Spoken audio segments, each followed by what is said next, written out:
We'll call this meeting to order and ask if there's any disclosure of pecuniary interest and nature thereof. Seeing none. Ask for a moment of silence. Please stand.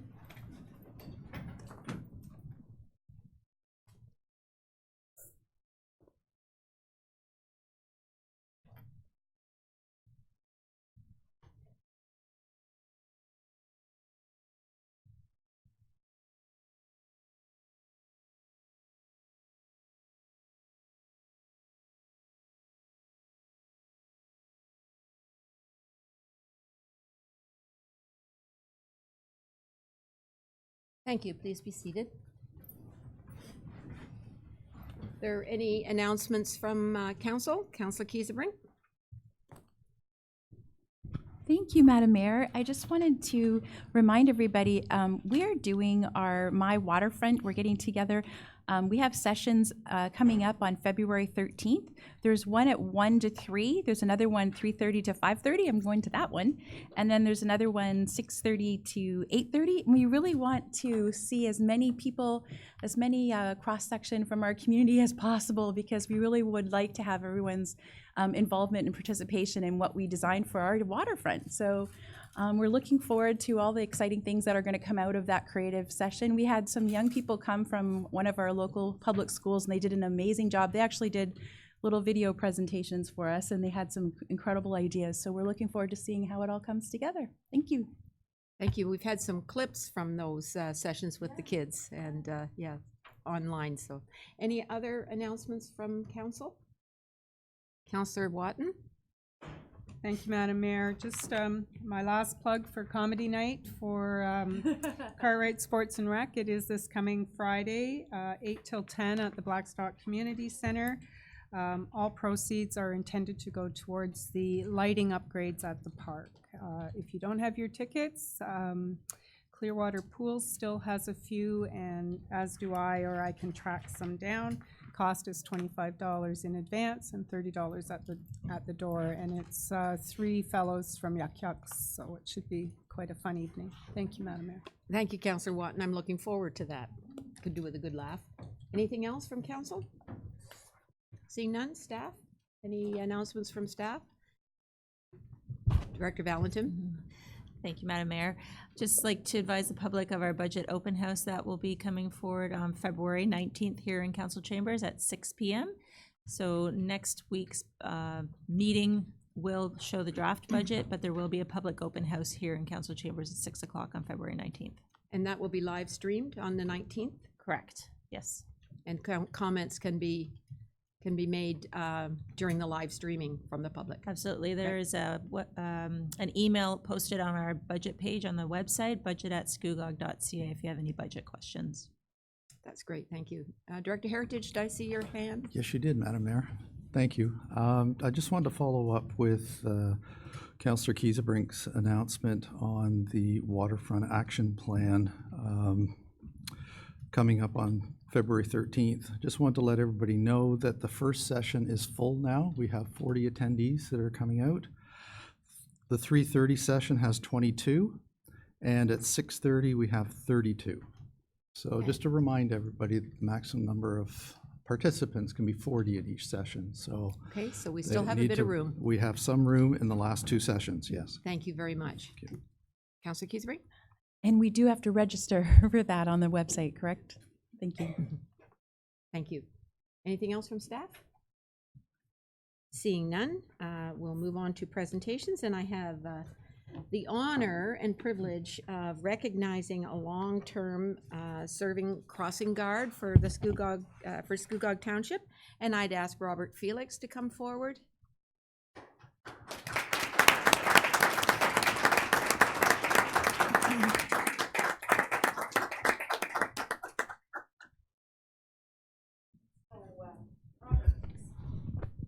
Want to say thank you for your dedication. Thank you for your dedication as a crossing guard for over many years in the township, and your years of service and commitment to the safety of our children is very much appreciated. And all the best to you in your well-deserved retirement. Thank you. Congratulations.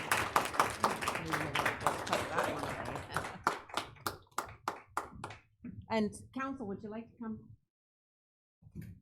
You can stand back here and surround us. That'd be great. Robert's the man of that. Robert is the man of the hour. It's not an easy job. 25. 25 years, wow. 30 minutes, 15 minutes.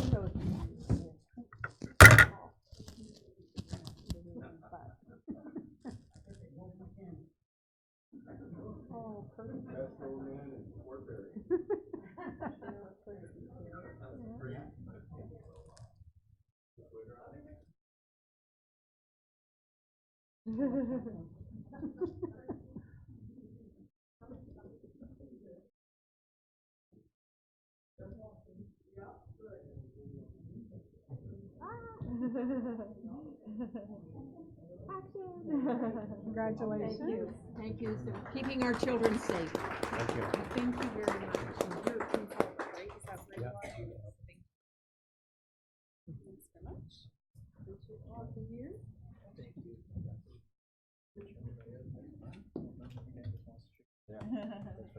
Yeah, lots of people wanting to shake your hand. Thank you.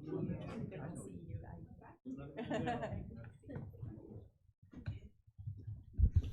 You have,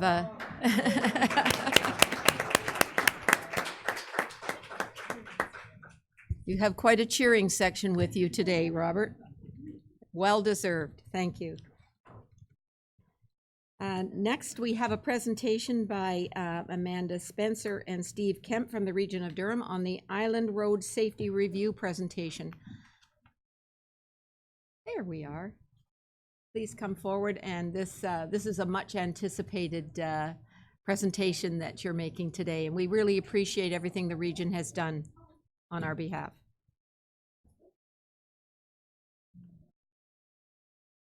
Make sure that the button is pushed, the red light will show up. Welcome. You have 10 minutes? 15 minutes? I just wanted to start by thanking you for that introduction. Amanda's going to lead us through the presentation. I'm really just here to help her advance the slides and maybe deal with questions. As a representative from the region, we're happy to be here. I know it probably sometimes feels like in a smaller municipality that the region isn't always as involved as we could be. But thanks to you, Madam Mayor and Regional Councillor Wolton, we were pushed a little bit to move in this direction. We're happy to bring the study results forward and hopefully at the end of the day make some improvements, save some lives, reduce some collisions on Island Road. So that's really what this is all about. I'll turn it over to Amanda. Welcome. So thank you very much, Madam Mayor. I hope everyone can hear me okay. And good morning, members of committee, staff, and guests. My name is Amanda Spencer, and I am the project manager of the Road Safety Group, and also the project manager of Durham Vision Zero at the Region of Durham. So today's presentation, I will provide a high-level overview of the road safety review conducted on Island Road. So as Steve mentioned briefly, the Region of Durham received a Township of Scugog Council resolution on January 21st, 2019, requesting road safety improvements and a reduced speed limit on Island Road from Highway 7A. The reduced speed limit was on Island Road from 7A to Head Road and Ma Browns Road to Pine Point Road. So the resolution also noted issues associated with the high number of out-of-town drivers unfamiliar with the road, the posted speed limit of 80 kilometers throughout, the one access on and off of Island Road, traffic volume increasing or continuing to increase due to the casino expansion, and a high number of trucks mixed with school buses and residential vehicles.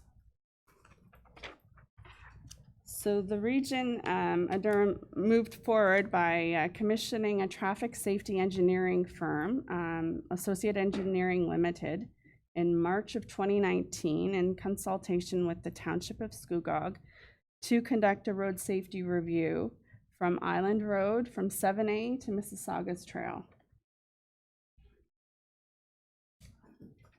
So the project began first by conducting an in-office review to collect and analyze traffic data. Some of the high-level findings that was noted through this office review included 2019 annual average daily traffic volumes ranging from 8,405 vehicles per day north of Demerara Road to slightly increasing 10,810 vehicles per day in proximity to Highway 7A. So just to provide some context in terms of volumes on other regional roads similar to this, for example, Simcoe Street north of Port Perry experiences about 13,000 vehicles per day, so a little bit higher. Another road, Regional Road 57, for example, south of Blackstock, experiences 5,200 vehicles per day, so on the lower side. So it's right there in the middle in terms of vehicle volumes. Peak hourly volumes, so AM, PM peak and Saturday peak hour volumes ranged from 100 to 500 vehicles per hour. On Saturdays, they were found to be slightly higher. So also in general, east-west volumes on the side streets were considered to be fairly low. Stevenson Road recorded the highest number of east-west movements at 83 vehicles in the eastbound during the morning peak hour and 184 vehicles in the westbound during the Saturday peak hour.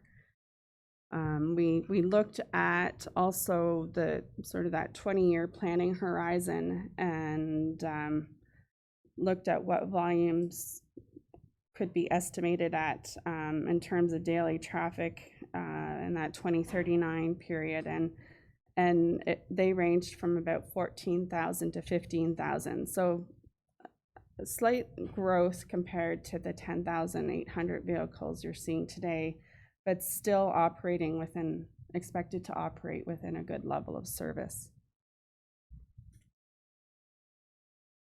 Collision data. So 5 years worth of collision data was also looked at. We looked at collision data at intersections, and we also looked at mid-block locations within the corridor. A total of 34 mid-block collisions were recorded, consisting of 2 fatal, 14 injury, and 18 property damage only collisions. Again, using the examples that I used for the traffic volumes, Regional Road 57, for example, from Moseport Road to Blackstock experiences a total of 22 collisions. And Simcoe Street from north of Reach to Regional Road 6 experienced a total of 37. So the 34 mid-block is, again, in the middle, maybe a little bit more towards the higher side in comparison to Simcoe Street. Some noted observations from the collision data included that more collisions were occurring on Island Road mid-block compared to intersections. We also noted that of those collisions occurring mid-block, there was a fairly high severity outcome associated, which suggests to us that speed was likely a factor in the collision. Collision trends also identified a high number of single motor vehicle type as being the most common, and with a majority of those collisions occurring on a Thursday or Friday, so later in the weekday. also noted high collision frequency mid-blocks. The highest was the Demera Road to Mississauga Trails mid-block at 14 collisions. That was the highest section. So looking at the intersections, a total of 21 collisions occurred at the intersections within the study area, consisting of 0 fatal, 10 injury-related, and 11 property damage-only collisions. The intersection that recorded the highest number of collisions was Portview Road and Head Road at 10 collisions, and the collision trend associated with this intersection was a northbound rear end collision pattern that was occurred during the day. So I'll get back to that later on the presentation, but again, just to provide some context, intersections along Regional Road 57 from Regional Road 20 to Blackstock again experienced a total of 23 collisions at intersections within that same time frame. So the intersection collisions on Island Road are considered somewhat lower in comparison to other roads that are similar in road characteristics. We moved after the office review was completed. We went and done a field investigation with staff from the Township of Scugog, the Durham region, and the consultant. And this review was conducted on May 22nd. And that field investigation looked at a variety of things, including sightline constraints, missing line marking, signage, horizontal and vertical alignment issues, intersection geometry, lane widths, shoulders, guide rail accesses, a bunch of infield items. Some general findings from the review noted that Island Road had several horizontal curves and vertical crests and skewed intersections that somewhat limit sight lines. There was an inconsistent shoulder width with quite an abrupt edge drop from where the road met the shoulder. General issues were noted with signs, chevrons, and passing zones. So moving to, so the report compiled all the findings and recommended improvements based on immediate needs, short-term, and longer-term requirements. So the immediate recommendations, or the 2020, this year or next year requirements through the corridor, included just some general signage improvements. For example, shifting a sign so many meters, or adjusting the height of a sign, or adding a missing sign. So those improvements are planned to be done this year. Regrading the shoulder, as I mentioned, to provide a smoother transition should drivers start to veer off the roadway. Installing do not pass, slow-moving farm vehicle signage, and specified no passing zones was another recommendation. Then we looked at immediate recommendations at specific locations in the study area.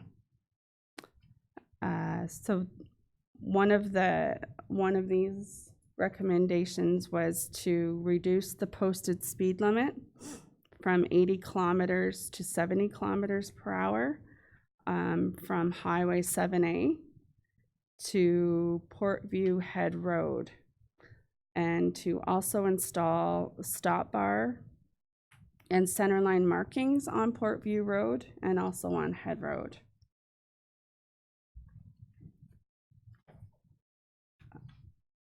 Stop bars and yellow center lines were also recommended on Garrow Road and Spring Boulevard. Another improvement, a no passing sign is required in the northbound direction at Garrow Road as well, to address some drivers passing vehicles stopped to make a left turn.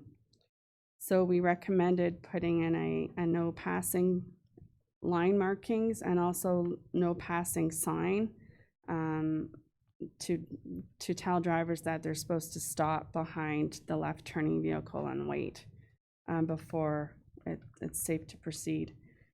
We also recommended a review of illumination levels between Garrow Road to Ma Browns Road.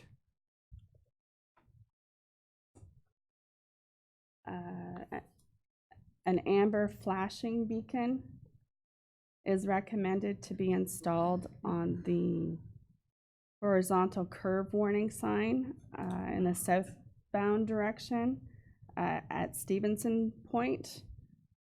There's an existing curve there with a home on the corner, and the sight lines, there's a slight constraint, so it was critical that the drivers reduce their speeds to 70 kilometers through that area, and we thought putting that flashing beacon on that sign would help make drivers more aware of that. We also recommended, because there were several collisions involving deer strikes in that section, from Demerara Road to Chandler Drive, that the deer signs or being aware of deer signs be installed, and also the line markings, center line markings, be changed to a no passing zone. So a few other immediate recommendations. At 7 Mile Island Road, Chandler Drive, it was recommended that the corner radiuses at the intersection be removed and reinstalled to make the intersection a little bit more tighter feeling. This helps to reduce speeds with vehicles turning on and off of the side road. Was also recommended to install stop bars and center lines on Chandler Drive. And during the field investigation, we also noted some construction equipment parked in the northwest corner, which could contribute to some sightline constraints or create a hazard if struck. So we suggest that we contact the owner of that vehicle to get them to move the construction equipment. For the last section of immediate recommendations, Chandler Drive to the Great Blue Heron Casino, it was recommended to reduce the speed limit to 70 kilometers per hour as a result of the increased development in that area and traffic turning in and out of the casino and the Tim Hortons. So at the time of the field investigation, we noted that there were some understanding it was under construction. The Great Blue Heron Casino is under construction, but it was suggested that they consider adding a stop bar and maybe reviewing some signage in and out of that site as well. It was a bit misleading. Anyway, in terms of the short-term recommendations, so these are the recommendations from the 2 to 5 year time frame. We identified a need to install edge line and center line rumble strips in certain sections of Island Road. So this type of improvement has been shown to reduce mid-block single motor vehicle type collisions by 20%. So So we feel that this improvement would benefit the overall safety of this corridor. Another improvement, we thought that installing the section of 1.5 meter paved shoulder with a safety edge would help to improve the corridor in terms of any people wanting to cycle or walk. Also recommended continuing to monitor speeds and installing radar speed feedback signs within the posted 70 zones to achieve better compliance.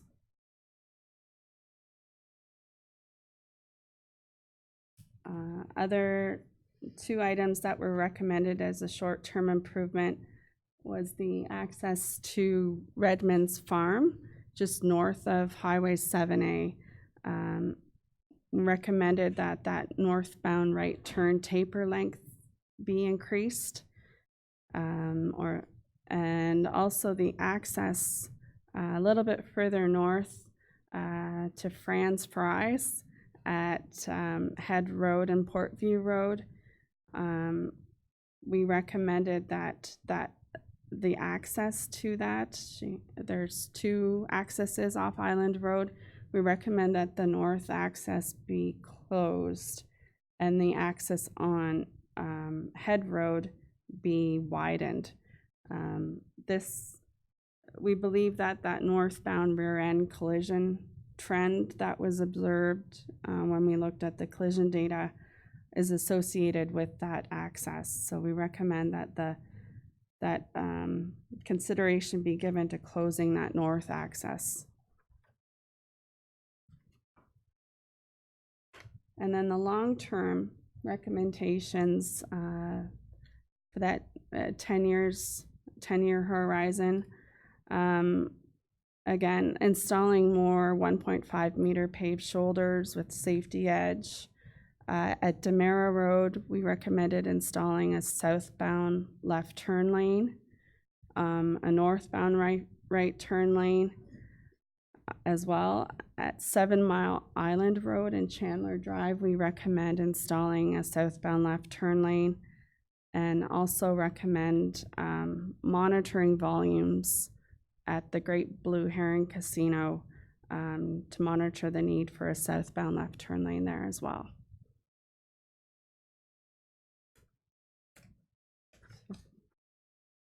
So next, in terms of next steps, we will move forward with implementing these immediate countermeasures that I've noted. We will include and schedule the larger scale improvements in the capital and rehab programs, and continued partnership and collaboration with Durham Regional Police Services and the Township of Scugog through Durham Vision Zero. Thank you. Thank you very much for your presentation. Questions? Councillor Watton? Thank you, Madam Mayor, and thank you, Amanda and Steve. Thanks for expediting it and making it happen for us. I really appreciate it. Just a quick question. Amanda, we were speaking prior to the meeting, and you mentioned about the speed radar feedback signs, and I think that's in the short-term plan for Scugog Island.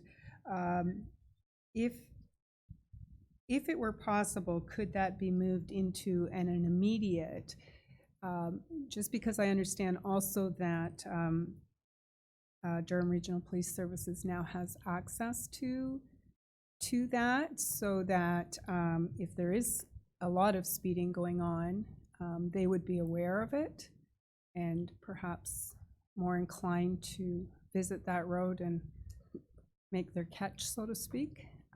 So if that were at all possible, not eliminating any of the other things, I think some of those solutions are great, but if that one could be moved up as well. As we were talking, we've noted that you know, some of them are working quite well in other areas, so if there was a way to make that happen on the Island Road, I think the residents would be very happy about that. Thank you. Thank you. Councillor Ross? Thank you, Madam Mayor, through you. Thank you for your presentation, Amanda. Appreciate that. It's something that's been much talked about in the last year. It's the safety on the island. I know you're well aware of the tragedies that occurred late fall of 2018 and continue to, there's constantly flashing lights on that road, whether it's a single vehicle collision or something far more serious. Just a couple questions just for clarification in the report. Early on in the report, you speak about the growth in the traffic volumes. You list them at 1.66%. Is that based on current levels, and that's the expectation? And does that take into account the expansion that's going on at Great Blue Heron Casino, including not just the casino but the hotel, and then the proposed development on 7 Mile Island? Yes, to answer your question, so we based that 1.66% per annum growth rate on historical traffic volumes, and also traffic impact studies received to date from the Great Blue Heron Casino. So I'll have to put that into context. So any plans that they have for expansion that they've put into the traffic impact study, they've been accounted for. So if some of those other expansion plans that you noted haven't been addressed in a traffic impact study, then they wouldn't have been included in that growth rate. Okay, thank you. Just, I know you speak about having to reassess this on an ongoing basis to monitor those.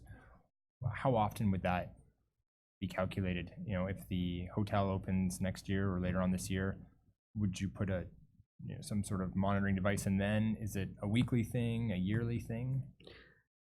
When they do submit their traffic impact study, our department does review the traffic impact study, and at that time we would look at their projected volumes and see how that would fit with this report, and if it's lower or higher, or also if the site needs additional road improvements to accommodate that growth, we would make those comments at that time.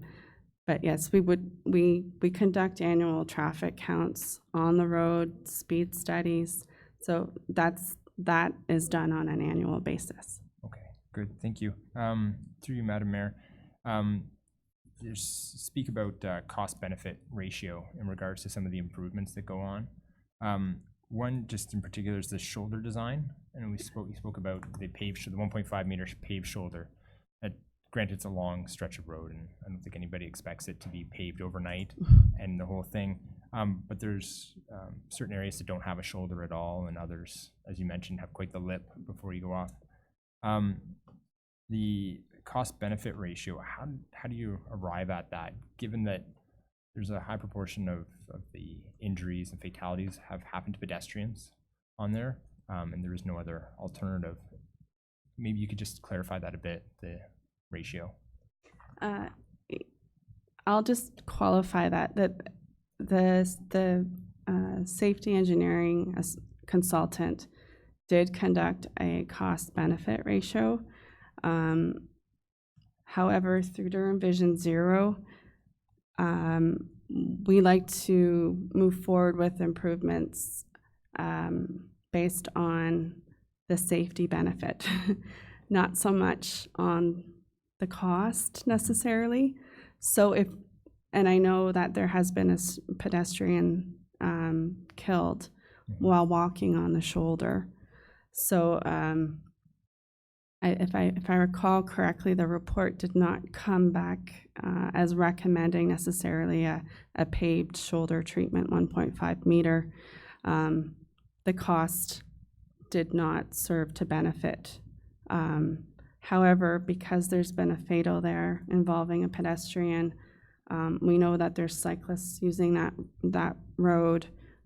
We feel that the paved shoulder would benefit safety. Okay. So are recommending it. I was hoping to tease out your Vision Zero aspect of that. Does that, what's recommended here in the 1.5 and says that the 0.7 cost benefit ratio is quite low, But then in your Mhm. presentation, you've said that, looking at going ahead over the long term for paved shoulders, your recommendation weighs out over this then? That I understand that? Yes. Okay. Yep. If I may, Madam Mayor, in regards to the lower speed limits, there's a number that are warranted through the study and a number that aren't warranted. Can you just explain why the warranted speed limits are at 70 kilometers an hour and not perhaps at a lower speed limit? Especially from 7A to Head Road, Portview, which is one of the ones that is recommended at this time. The 70 reduction was recommended based on the accesses, the frequency of rear end collisions in that section. To go lower to a 60 at this point in time is not recommended. There isn't enough of sort of a friction or sort of indicator to drivers to reduce their speeds further than that at this point in time. However, we will monitor the speeds. The speed radar feedback signs that we install record the speeds of the drivers, and we get that data remotely. So, yeah, for now we do recommend the 70 and not to go lower at this point in time, but we'll continue to monitor that. Okay. And through you, Madam Mayor, in regards to the Stevenson and Demera Road intersection, which is the intersection that you've recommended an amber light be placed above, Right. that's a considerable offset on that intersection. In fact, there's a curve between the two roads that come in. Maybe you could explain, are we looking at two amber lights? Are we looking at one somewhere in between? Maybe you could explain that. And that's also where the posted speed limit is going to be reduced again. We have multiple changing of lanes, it becomes a 3-lane in some sections. What improvements also could be made in that intersection, given, the history that we have on it? I'm sorry, I haven't been saying through you, Madam Mayor. okay. But through you, Madam Mayor, the recommended amber was I believe in the report they recommended it in a southbound direction. That was where the main site constraint was noted for vehicles turning left from the south road to see vehicles in the southbound direction. So they recommended the amber light in the southbound direction. We're going to have another look at that, and we may elect to put them in both directions to advise motorists that way. But we'll review that. I was just going to add, I think it's a type of intersection that warrants a complete redesign at some point if the opportunity presents itself. Like I'm not sure I'm not committing to spending $1 million to fix it today, but Right. but it's if there was development that took place or something happened there, we wouldn't design an intersection like that today. So it needs some more extensive, like, geometric fixes, but a beacon for now is a good tool to at least let people know that it's a bit of an unusual configuration. Thank you.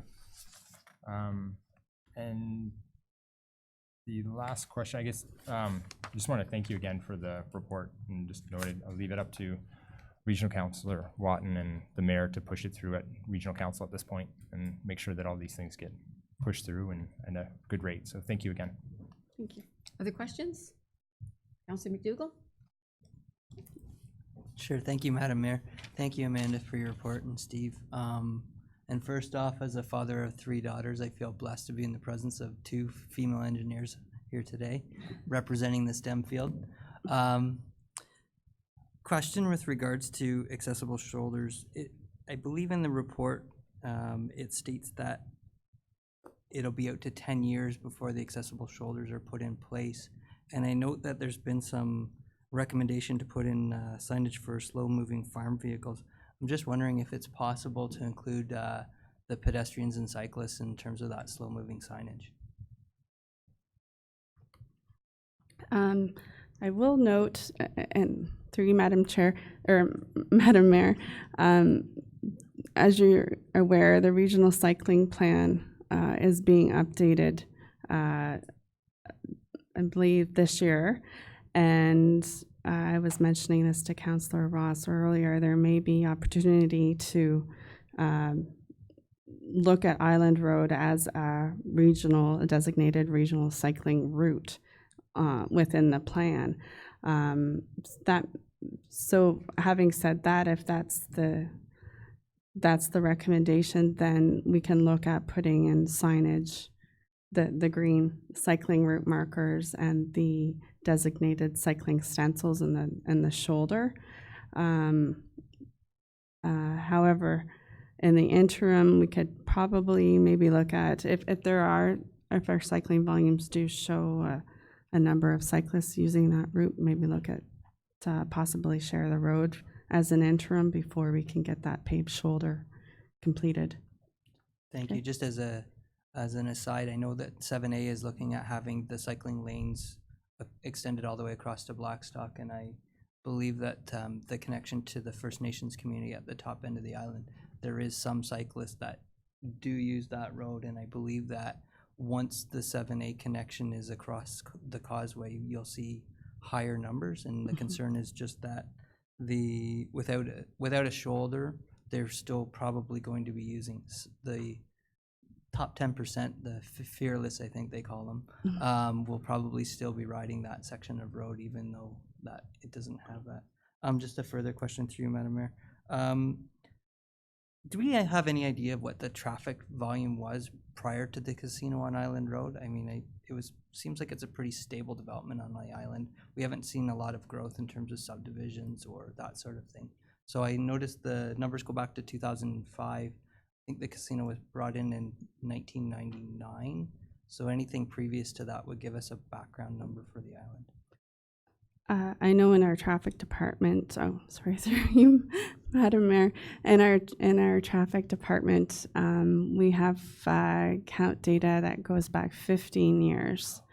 So I think 2001 is our latest. The only other option to look at that volume would be through possibly our planning department. And their modeling exercises, they may have something older than that. Okay, very good. 2 more questions, if I might. Thank you, Madam Mayor. Question is when we're looking at the collision data, is collision data and accident data the same information, or is it different? It's the same Okay. thing. Yeah. So it's the exact same information. You're not getting different information for collision data versus accident data? No. Okay, very good. And then the last question I have, which is more kind of pointed at my ward. My ward has had a significant number of traffic deaths in the last, it was 18 months, really from October 18 through to December of 2019. One of the roads is an MTO road, Highway 12, and then Simcoe and Reach both had their fair share. I don't necessarily want to call for a whole study like this, but if that's what's required to get those corridors looked at, then I'm prepared to do that. So through you, Madam Mayor, I just looking for suggestions from Steve and Amanda as to how we can look at those corridors or have MTO look at those corridors as well. Amanda, would that be covered in the Vision Zero? Yes, Madam Mayor, that during Vision Zero, after every fatal collision, we work with the DRPS and we conduct our own fatal investigation, and we look at the collisions that are also occurring at that location, and we look for remedial measures, what could have been done, if anything, to prevent that collision. And sometimes it's driver error, and then sometimes it's impaired driving. So we like to address those through education and communications, outreach to the public. But yes, we do look at all of the fatal collisions. We assess them individually and look at possible solutions to address those. Thank you. Well, through Thank your you. connections with Vision Zero, maybe you could keep those in your mind. Thank Fair you. enough? Yes, thank you very much. Thank you. Anything else? No, that's all. Okay. Thank you. Councillor Keisebring, and then Councillor Brown. Thank you, Madam Mayor. I just wanted to say thank you, Amanda and Steve, for your report. Part of your recommendations were included for short-term and long-term. Could you give me an idea of the timeline for the short-term and the long-term? Yeah, so there were 3 categories. Immediate term, almost all of those I think will be done this year, assigning improvements. Short term was 2022 to 25, is that right? And longer term would be post 25. Okay. So the immediate term changes will be done this year. Okay, thank you. And further through you, Madam Mayor, you mentioned that the centerline rumble strips reduce single vehicle mid-block collisions by about 20%. And since a significant number of ours, unfortunately, were mid-block ones, were the rumble strips, I'm trying to recall from the report, we don't have it in front of us now, were those a part of the immediate or more the short-term solutions? I believe they were part of the short term. I'm going to put a subject to that, though. The rumble strips would need to be installed through a capital or a rehab contract. So, subject to budget and regional council approvals, we would look to hopefully undertake those in the 5 to 10 year time frame. I can see those being a real advantage because they wake you up. Yes. If there's any possible way to move that forward somehow, because so many of them are single collisions and mid-block, like again, getting back to that Yes. net zero, that would be a big help. Thank you. Thank you. And Councillor Brown. Through you, Madam Mayor, and thank you for your presentation and for coming up here today. You may have provided the answers for these already, and I apologize if in fact you have, or if it's somewhere that I could have read it, because I didn't so far. Could you speak to passing lanes on that road? Were there considerations given to passing lanes, and what was the conclusion? Through you, Madam Mayor, yes, we reviewed the passing zones throughout the entire corridor. And we looked at the length of those passing zones and also where those passing zones were located in terms of the curves, the crests in the road alignment. And we did note several of the passing zones as not, as actually the improvement was to remove some of those passing zones. So we do plan to move forward with modifying the center line markings to a double solid line marking to tell drivers that they should not be passing in those areas. And further through you, Madam Mayor, so that's basically putting a yellow stripe where there's a dotted skip, line yeah. now, I guess. Okay, I understand that, but would there be a dedicated passing lane? Would you have something like that where you have to pull over on the right-hand side and preferably drive on the right-hand side and let people zoom by on your left?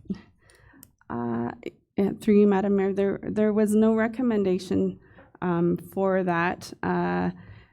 Those areas or those sometimes referred to as truck climbing lanes, and where you have a significant grade, right, or where the volumes are heavy and you see that aggressive driving sort of trend occurring. That's when we consider putting in those sort of those passing lanes for a short distance. The one thing I would note, and specific to Island Road, doing that may encourage higher speeds. Mm-hmm. So our preference at this point in time is not to install any of those lanes, and just to keep it to that 2-lane cross section. I was just thinking with the farm vehicles, you're talking about the farm vehicles, it would make it easier, safer paths, if in fact that were possible. I'll just limit my comments or questions to one more. Can you speak to the public consultation that you had with people on the island, if any? Yes, so we did not have any public information centers or any consultation with the public with this particular project. I have had some conversations with some of the residents where they have called in with concerns, and we've let them know that we had conducted a study and this is what the findings were, and we've shared that report with them as well. But this type of in-service road safety review, we typically don't do public consultation with it. So to answer your question, no, we didn't do any PICs. Thank you. Thank you. Councilor Guido? Thank you, Madam Mayor. Just a question regarding the immediate and future changes and everything. Is it pending regional council approval for the immediate, or has that approval already been granted? So through you, Madam Mayor, the immediate improvements, the line marking, the signage improvements, those can happen without council approval. Our traffic engineering operations division can go out and make those changes.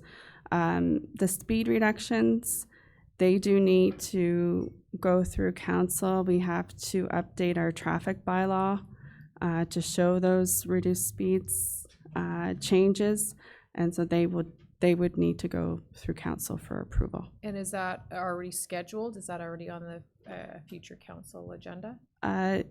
We would be looking to do a spring bylaw change to committee and council probably in April usually, and so that will be scheduled at that time. Okay, so everything that can be done without council approval will be done as soon as weather permits or as soon as workload permits. Yes. Okay, that's good news. My next question is regarding the stop bars. Is that, and forgive me if you mentioned this already, but is that a standard for a road to have those at stop signs? Through you, Madam Mayor, it's not a requirement through industry standards. It's not a requirement. However, through Vision Zero, we are looking to standardize that throughout the region. Having said that, it's going to take some time to address every side road on a regional road to install a stop bar and a center line, but we have noted that as an improvement towards safety, so we endeavor to do that. Okay, so then for any regional road via the Vision Zero program, we will have stop bars eventually and center line painting done. Right, correct, yes. Okay, it actually, it never truly, until you said that, occurred to me that we have roads with a stop sign we hear about whether or not people like to stop at stop signs, but it's never occurred to me that there isn't a strip of paint at every single stop sign, so that was interesting. Okay, and my last question, and maybe you can or cannot address this, but are the lighting standards different for a rural road versus an urban road? Yeah, I can answer that through you, Madam Mayor. Yes, they are different. Street lighting, a lot of it is determined really by the number of the location of intersections and also pedestrian activity. So if you think about Highway 401 as an example, there's sections with very, very high volumes of traffic, but no intersections and there shouldn't be any pedestrians. So they don't have lighting on big sections of it. So lighting is mostly about trying to make sure that drivers can see pedestrians at intersections. So urban areas tend to have a higher lighting level requirement than rural. Thank you. So then nowhere in this study would it have been factored in if there was increased lighting on Island Road, if it would have a decrease in accidents on it. We're gonna look at lighting along the whole section, and some of the intersections, I think, will get some enhanced Okay. lighting after we complete that review. It's kind of like it's almost like its own little mini study after this one, because it's a very specialized kind of area, so we had to bring some people in just to look at the lighting design. Thank you. And if I may just add one comment to that, a lot of visitors to the casino may not be from a rural area. And they may not be used, I know as silly as it sounds, they may not be used to driving on roads that aren't properly lit. I know when I moved here 20 years ago from Mississauga, where everything was lit up, coming up here when your roads weren't lit, it's difficult to adjust your driving, as silly as that may sound, but that hopefully will be addressed through your study. Perfect. Thank you, Madam Mayor. Thank you. Anything else? I have a question. Some of your, I don't think any of your short-term or immediate have capital expenditures. The short-term, I believe, or the immediate, I believe, does not have any capital. But in the short term, would those rumble strips, would they be a capital item, and other capital items, would they have to go, or are they on, will they be on your long-term capital forecast? And I know that when we see the budget at the region, the capital budget, there's a line there that said various road improvements. Is that where that would fall, because it's not a major one? So can we assume, or can we be assured that it would fall into that within the next few years? Yes, it's in there already, so the budget hasn't gone forward, but Amanda and I have been working on all the documents that go into it towards finance. You to got get our up. back, So haven't you? they are in there, but it won't show up as a It's just under Island those Road rumble various strip ones. line item. Yeah. It'll be in one of those other categories. Okay, that's great.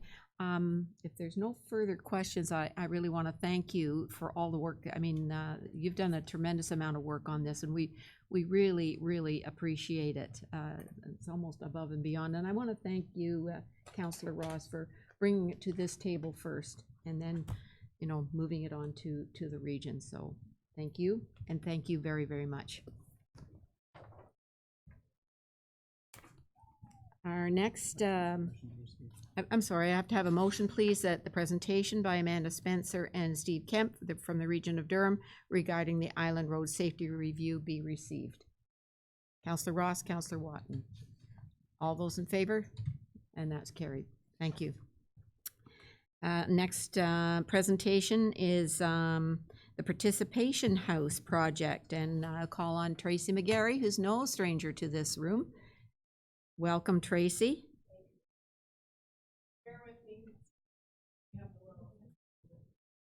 Well, you got the right guy to help you.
I can do that.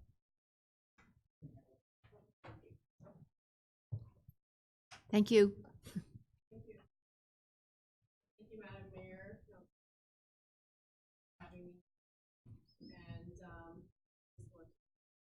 I provided you guys some, work just about career compass and then initiatives and the participation house. And so I was really excited with you, a partnership development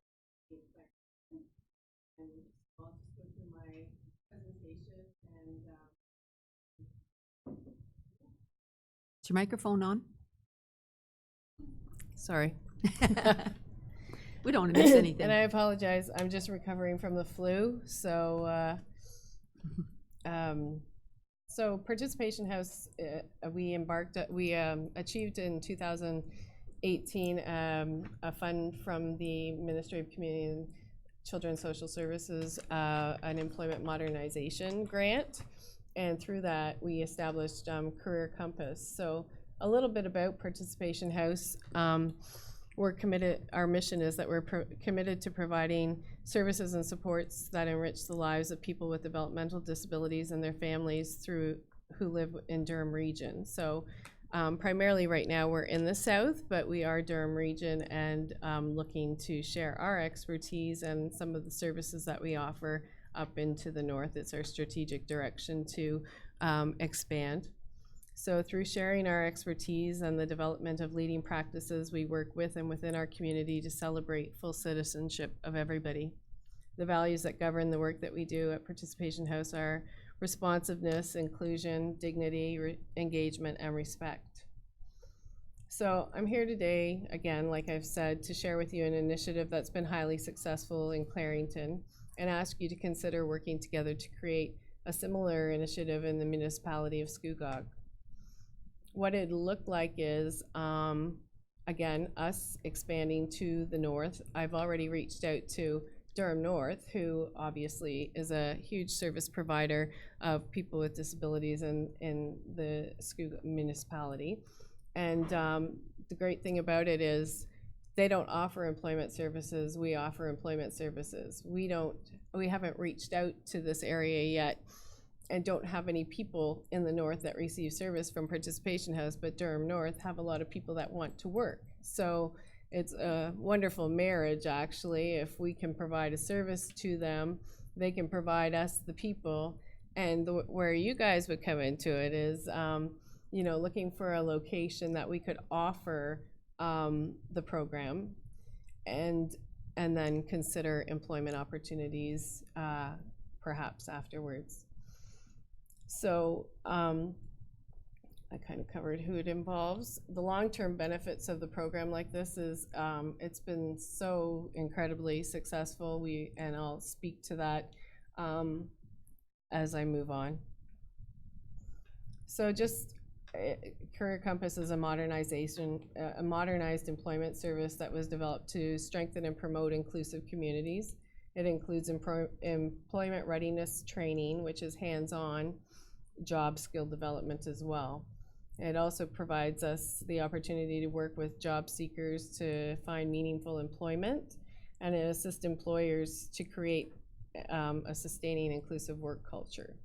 So it's achieved by, we engage with job seekers, networking and developing with community partners, advocating that employees with disabilities are at the very least receiving minimum wage, and supporting employers to create and sustain inclusive workforce, ensuring both the employee and employer's needs are being met and maintained. So, and just some interesting stats. It's really important, and I had a great conversation with your HR person this morning. We could be connecting with high schools as well in alignment with Durham North. And those people that are transitioning from high school to home, which is typically what happens with people who have disabilities because the wait lists are incredible. For example, there's 2,200 people in the Durham region waiting for a day service or something to do during the day since graduating from high school. Those lists don't move very very, well, they don't move very often. And it's projected by 2020 that over 20% of the population in Canada will have a disability. So you couple that with the Conference Board's prediction that in the same year there'll be a 1 million worker shortfall, and it's clear that businesses will need to enhance their understanding of disability to increase the market share and meet the future labor needs. And that's common. Any employer that you speak to or business, they're crying for employees. So if we are able to train people to have the skills to do jobs that are not traditionally that have not traditionally been accepted into the workforce, it's a greater, well, it's win-win. So about the partnership with the municipality of Clarington, in 2018 we submitted an expression of interest to operate 3 of their concession stands: Garnered B. Rickards, South Curtis, and the Darlington concession stand. Sorry. We were awarded all 3. Darlington fell off the map. It was just very difficult because it's so rural for people to get to, and it wasn't a really busy and able to be sustained business. But the partnership was developed, and we're in year 2. And so, again, it's an opportunity. People come through our employment readiness program. They transition currently to the concession stands to develop continued job skills, similar to the coffee kiosk idea, that but they get paid.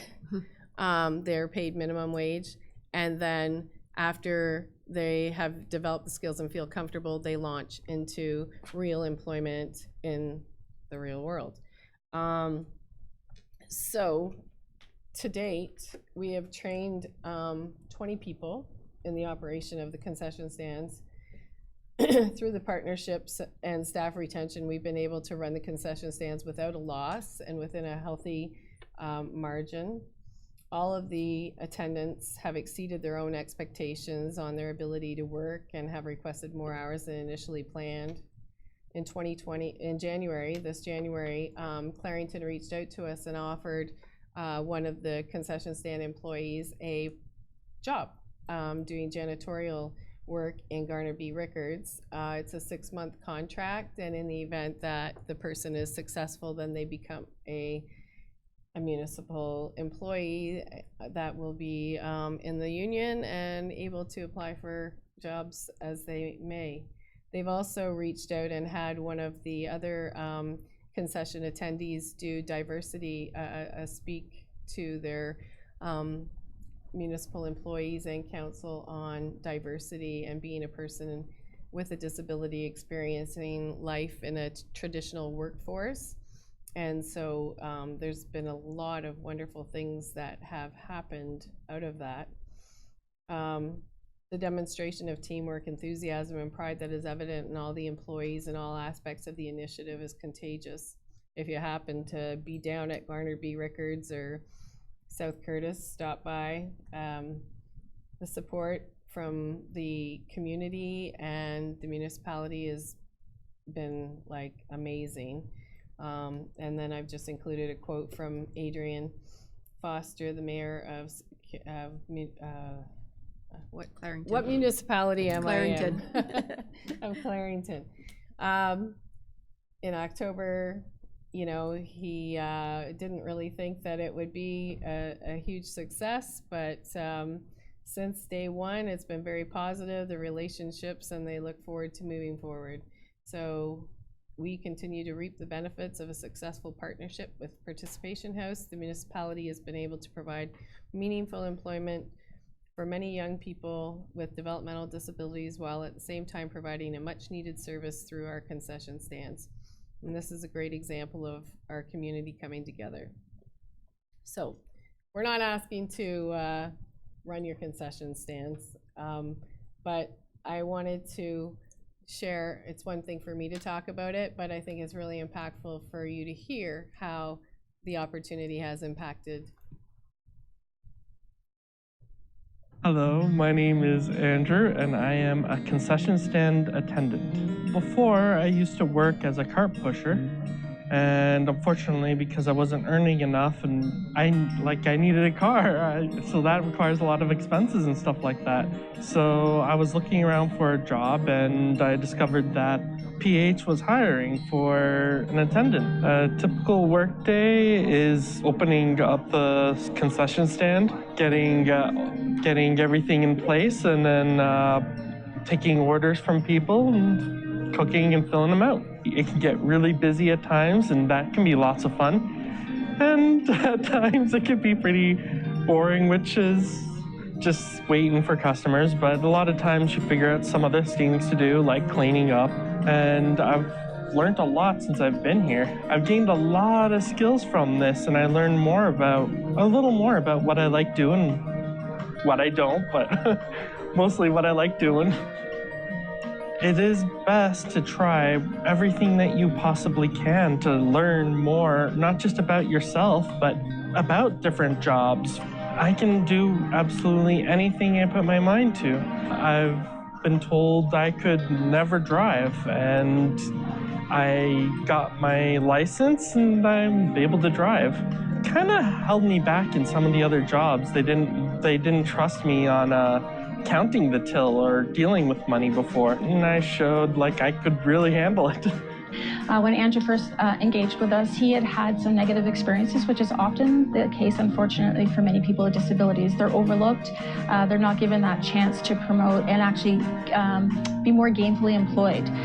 So when Andrew came in, he certainly was putting his objectives, I think, a little bit lower than what he was capable of. He came in as a tenant, and we were encouraging, saying, well, what would you think about being a supervisor? And I think within the first few weeks that he was here, we started seeing those skills really coming out, and not only coming out, but him confidently applying it and leading others. It's been so wonderful to see Andrew really seize the opportunity and grow beyond even his expectations.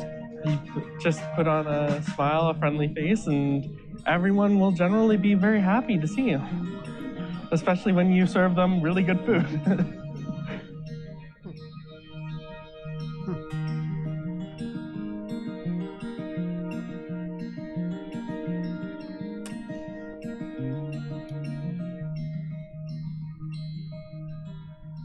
So, that's, You ready for questions? sure, Okay. Yep. Thank you very much for your presentation. thank you. Questions? Counselor Brown? I don't have any questions. I just want to tell you that I think this is great. I think it's great what you're doing.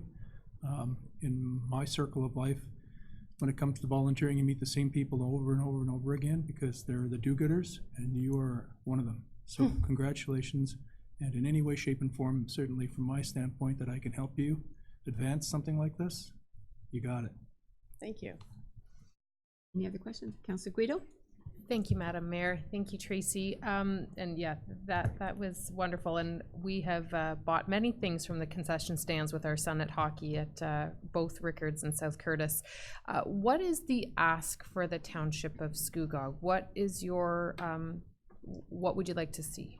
So, as you can appreciate, we're a not-for-profit organization, so a location to operate, it's an 8-week program, the Employment Readiness Program. So, and I mean, we could use a location at Durham North, but I think that it's more appropriate for it to be community-based, right? So I know I've been talking to Amy through the library, and there's potentially space available if we can work it out with the Durham College Employment Center. So a location, and then my thought was you were getting into the season of hiring students or employees for summer. What we did too, and what we've been able to achieve, is applying for summer students ourselves at Participation House that could act as job coaches. So if after the timeline that I was hoping is, we're currently in an employment readiness training in Clarington right now, but maybe March, April, if we could run one up here, we may have, usually there's 5 to 6 participants. And so if we were able to run the readiness program and then have someone available, would the municipality consider, you know, potentially offering someone the opportunity for work? We could partner with you, and I know that in speaking with HR, you know, not everybody, it would have to be somebody who's pretty significantly skilled in order to be successful, but we could also apply for a summer student to be a job coach. And I don't know how that impacts a unionized work environment. I don't know that the summer student would be taking away work from any of your employees. They would just be ensuring that the new employee was successful. So those are the kind of things that I was looking at. We would also really like to start working with, like I said, the high schools. So I know you guys are very supportive of the co-op program at the Port Perry High School. So wouldn't it be wonderful if we could get in there, our employment coordinator, work with the school, work with the student to try to maintain those jobs when they finish high school, or help them find a job in their community, to keep them from just going home when they're 21 and waiting. So those are the kind of things that I'm looking for, or So that I'm asking for. the location, the training, is that the 8-week, is that a full day, like Yeah, Monday to Monday to Friday, Friday, 8 to 8 to 4. 8 to 4? And the cost, the $99 per week, that's what the students, or that's what the participants, would the pay, attendees yeah. would be paying. So, Madam Mayor, as far as direction goes to staff at this point, or is it just a conversation that Tracy's organization would have with staff to understand if there is a location that the township would be able to facilitate this? Do you want to answer that, or I can? Thank you, Madam Mayor. As Ms. McGarry has mentioned, there's been some conversations with staff, and Ms. McGarry to date, our librarian, has reached out, and internally, our HR manager, I know, was in contact with you this morning. And then we've had other discussions internally of how we could help to accommodate this, you know, really wonderful program that you're starting up. So I would suggest that it be just referred to staff. We have some ideas from Ms. McGarry on how the course could work. One option is in the youth center, where I think we could accommodate it for an 8-week period. Currently don't charge in that area, so there'd be no foregone revenue. We have a couple of other ideas that do involve, room costs, and that we'd have to bring back to council should those be the ones that are more acceptable to you, because council would have to give direction on the, deferring that cost. And then we've pretty much completed our summer hiring, unfortunately. But, there's always a chance of some people that don't take positions, right, and don't move forward. And then there are some hiring through the year. And I think you mentioned the key word, which is, matching the skill up with the position and making sure that both yourself and the township was comfortable with that. Yeah, I was thinking you got an opening for a crossing guard.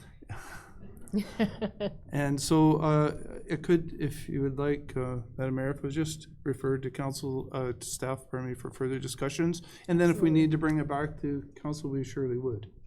So the motion, when it comes forward, would be to receive the presentation and refer to staff to complete those discussions. Fair enough? Yeah, Tracy? absolutely. Thank you very much, Madam Mayor. Okay, further questions? If I may, just a question regarding the fee. Is that subsidized for the participants at all, or are their families required to pay that? So the majority of people who have disabilities are on the Ontario Disability Support Pension. All of them have just recently received passport funding, which is an additional enhancement for people to develop community participation, whether it be education, that sort of thing. So the majority of them have $5,000 that have been assigned for those types of things.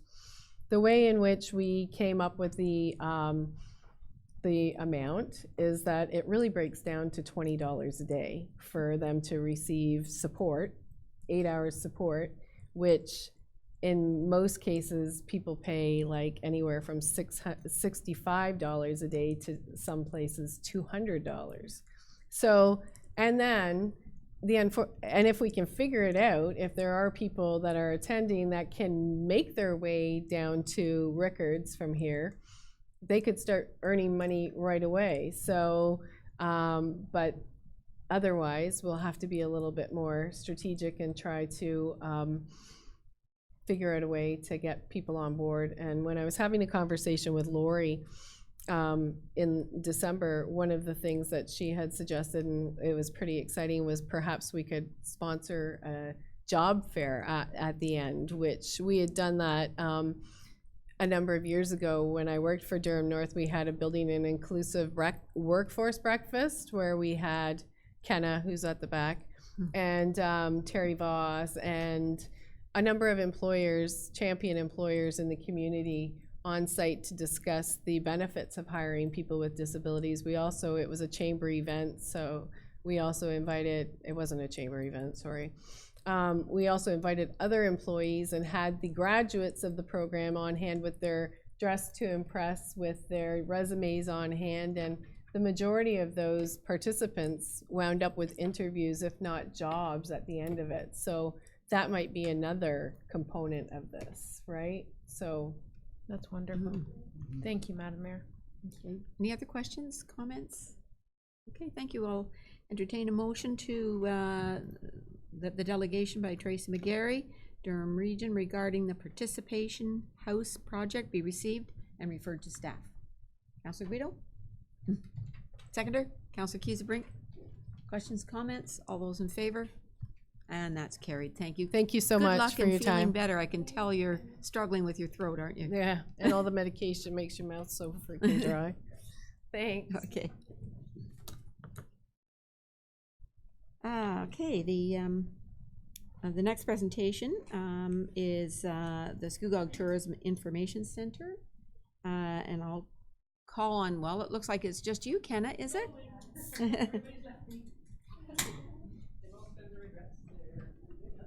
Welcome, Kenna. Thank you. You know the drill. Yes, I do. We're gonna sit over here with no bug. Thank you very much. I am here, I've provided the letter of support and as well as our job description, just as a reminder.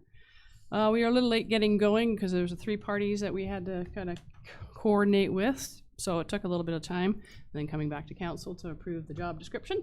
So thankful to say that November 22nd, we started with Cassandra Anker, a lovely lady who has actually a library technician by trade. Also has some IT background, and so she has been helping on various levels, but we are ramping up. Brigida has had the opportunity to come in on the weekends and check with her, make sure that she's keeping busy and stuff. So basically I'm just here to see if you have any questions. We don't have anything really to report yet, as we're just getting this whole program back up and running again. So. Wonderful. There you go. Questions? Councillor Guido. Thank you, Hey. Kenna. And some of these questions you may actually not be able to answer, so I right. apologize, and No worries. perhaps we can get answers later on. Sure. In the job description and under liaise with the Township of Scugog, Yes. who's the point person with the Township of Scugog for that? Is that That would Lori? be Lori, yes, Lori, yeah, okay, yeah. wonderful. And you answered my question about the report. Yes. When can we expect a report? At the end, when when this session's done, so this is a September to basically May, June, and then we have a grant, Canada Summer Jobs, that kicks in for the chamber to sort of fill out the summer. So it's kind of a contract position, and then it reinstates itself again in September. So at that point, we'll have some more demographics. She has been helping the BIA with demographics from their events and stuff, so we have some data that we can provide through that, and I'm sure the BIA will be providing that through council. So we're still tracking visitors and any other questions and inquiries that we have. Lots of washroom action, woohoo, as per normal. Typically about this time of year, it's a little bit slower just because it's February. I think you'll see all the merchants are a bit slower. But it'll start to pick up as we get a lovely summer back. And now that Mr. Groundhog has said it's going to be an early spring, we're looking forward to that. So Thank you. So in the job description, it does say preparing regular reports for council. So does that, should that really be just one report to council? I think, through you, Madam Mayor, I think actually it should be just one report, because it's a cumulative thing. It's a weekend thing. Again, we go back to, it's a minimum job position. So I think as she gets her ground through this position, she'll have a better understanding and perhaps more things to offer us back as well from the weekend. It's interesting in that she is actually looking at maybe going to take some tourism courses after this, because that's an interest of hers. So it's kind of neat that we've sort of triggered that. Right, good. Yeah. So can I ask then what, on a Saturday and Sunday, what she does then? She's been helping going through basically combing since it's only been June since we launched Tourism Scugog. So within that structure, it doesn't populate itself.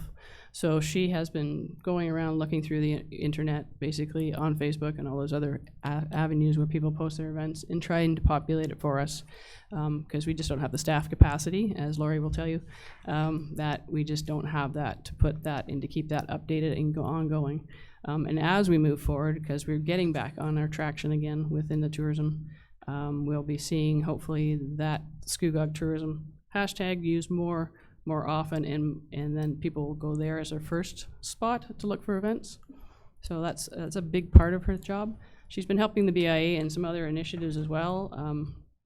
I know Brigida's had her doing some other planning things because they're doing some market research for road closures and stuff. So she's been helping with that, and she's also helping just with information for events that are coming up for both parties, and as well as Lori's mentioned, to use her through events if you have during that span of time. So it's a progressive process. Okay, and I appreciate that you likely will not be able to answer my next question. Okay. Perhaps Councillor Brown may be able to, but in the January BIA minutes, which we approved last council meeting, it said Brigida brought forward that although the township made it clear that the weekend staff person should prioritize township tourism projects, Ms. Ankers inquired about additional work to fill her winter hours. So to me, that means she doesn't have enough work to do. Right, through you, Madam Mayor, actually that is partly the case. Partly it's also knowing through three parties that are actually facilitating this position, that we can have more things coming to her. So that's also from a township level, it's from a chamber level, it's from a BIA level. So I think on the overall context of things, as we move forward and we know how the capacity that she has and that she can help us with, I think that'll sort of set the stage and the standard for keeping her busy. Okay. Further questions, Councillor Brown, Councillor Through you, Madam Mayor, I just want to add, I think, thank you, Kenna. I just want to add that it would appear to me that if you've got a new position, that you're piling work on, but you don't walk into a new position and be swamped. So I'm gathering from what you're saying, if I may, and to explain perhaps a little bit, that this is a starting point, and the work will increase as she becomes more familiar with it and they become more familiar with her. Yes, through you, Madam Mayor, that's correct. It's also part of the fact that we moved again. So the BIA is in the current stage of creating new information cards that can go on everybody's storefronts and on the cash, so people will know that that's available. We have devote people who follow us every time we've moved to get the information packages of the papers or things, or our seniors who are looking for information. So there's that component as well, but it is an ongoing, as we know where our strat plan is moving as well, and what we can take out of the tourism strat plan and apply that within that position. That's another aspect that we can do. So. Okay, Councillor Watton. Thank you, Madam Mayor, and thank you, Kenna, for your presentation. I respect that it's early days for some of the reporting.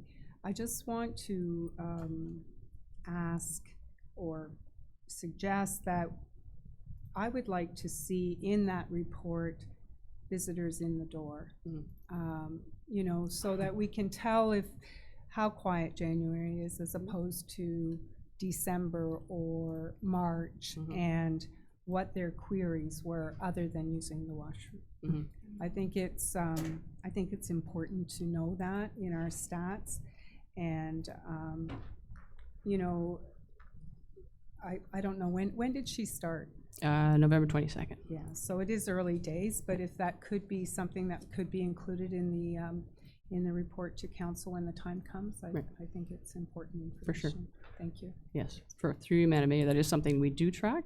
And as much as we can have a conversation with them to find out where they're coming from, we try to do that and then record that statistics. But also within there, in even January might be quiet, but you do a build towards an event or something else within the structure of the job description. So it's not necessarily a quiet in terms of visitors, might be quiet in visitor times, but everything else that's building up, it does take some time, so. Councillor Keysberg? Thank you, Madam Mayor. I think that I might need to declare pecuniary interest because our business has brochures in the center that's being discussed. So I think that I should, if I could, to our director, if I could declare that. Thank you. Okay, thank you. Anything else? Councillor McDougall and then Councillor Ross. Yes, thank you, Madam Mayor. Thank you, Kenna. Kenna, the ask for $9,000, just trying to get my head around the numbers on this. It's for September through to June of 2020 through to June of 2021, is that correct? Right. And is this like a typical Saturday, is that an 8-hour day? Saturdays are, through you, Madam Mayor, 9:30 to 4:30, and then Sundays are 10 to 3. 10 to 3. And then, of course, it's a flexible within that time frame. Let's say we have an event on Friday, we can bring them in as well, or a Saturday or something. They can extend their hours within there. There's a little bit of wiggle room. And then with this year, when we started, obviously we started a little bit late, so we crawled back the funding that we received from the township to $7,000. So there's a little bit of a little win that we can put back into this year's budget, basically. Okay. That's how it works for you. So it's around about 13 hours a weekend. Yes, give or take, depending, and then we have the busy holiday times, like tree lighting she helped us with, she helped with Santa Claus parade, so there's those times that she can help, and then township has some opportunities as well with events. So is this a match funding, through you, Madam Mayor, is this like a match funding opportunity, or is the township? No, this is strictly.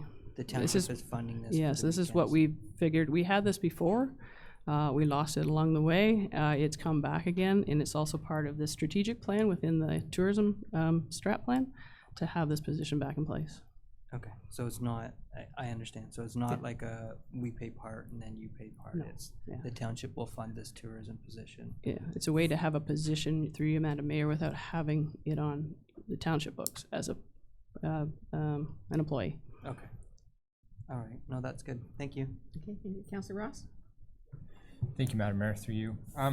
Just a couple questions in regards to cost-benefit analysis. I understand that you haven't collected data, any stats, metrics yet, but understanding that this has happened, as you just mentioned, we've had this position before. What metrics are you measuring so that we can actually weigh it as to the 9,000? Tourism's a funny thing through you, Madam Mayor. It's hard to quantify. It's hard to bring the data within it because the government doesn't have the data on their own, so they're expecting us to collect the data. So that's an interesting sort of juxtaposition within, but it's a massive industry. I think that the statistics were 28.5 billion in 2014 is the last statistics that they had gathered. So within that, we have our metrics measured on who comes in the door, who we have conversations with, who's the businesses that come in the door. We welcome them. They're looking for information to possibly bring a business. That's a big component of what we've seen come through the door. And also just people who wish to move here. That's a big, we see a lot of people cycling around right now, getting ready, whether it's seniors or newcomers, younger people who enjoy the area. So we provide a lot of different kind of services to a point to be able to put them in the right direction, to either connect them with the right realtor or to actually bring them back to the township if that's where it actually is a conversation that needs to go. So that is kind of the metrics that we cover. It's not, you won't get the data points other than what we're collecting and what the BI is collecting or what we're collecting during events. So that's how we're trying to. But within the tourism strat plan, we also have just acquired, I do believe, 2 tablets So with every event, we'll be able to actually have more data basically, and I never actually thought about this till now, but actually have those tablets within our office so that we can get that data going on an ongoing basis and plug it in. Just for the three, Madam Mayor, so to date, we don't have any, you haven't captured a number of people through the door?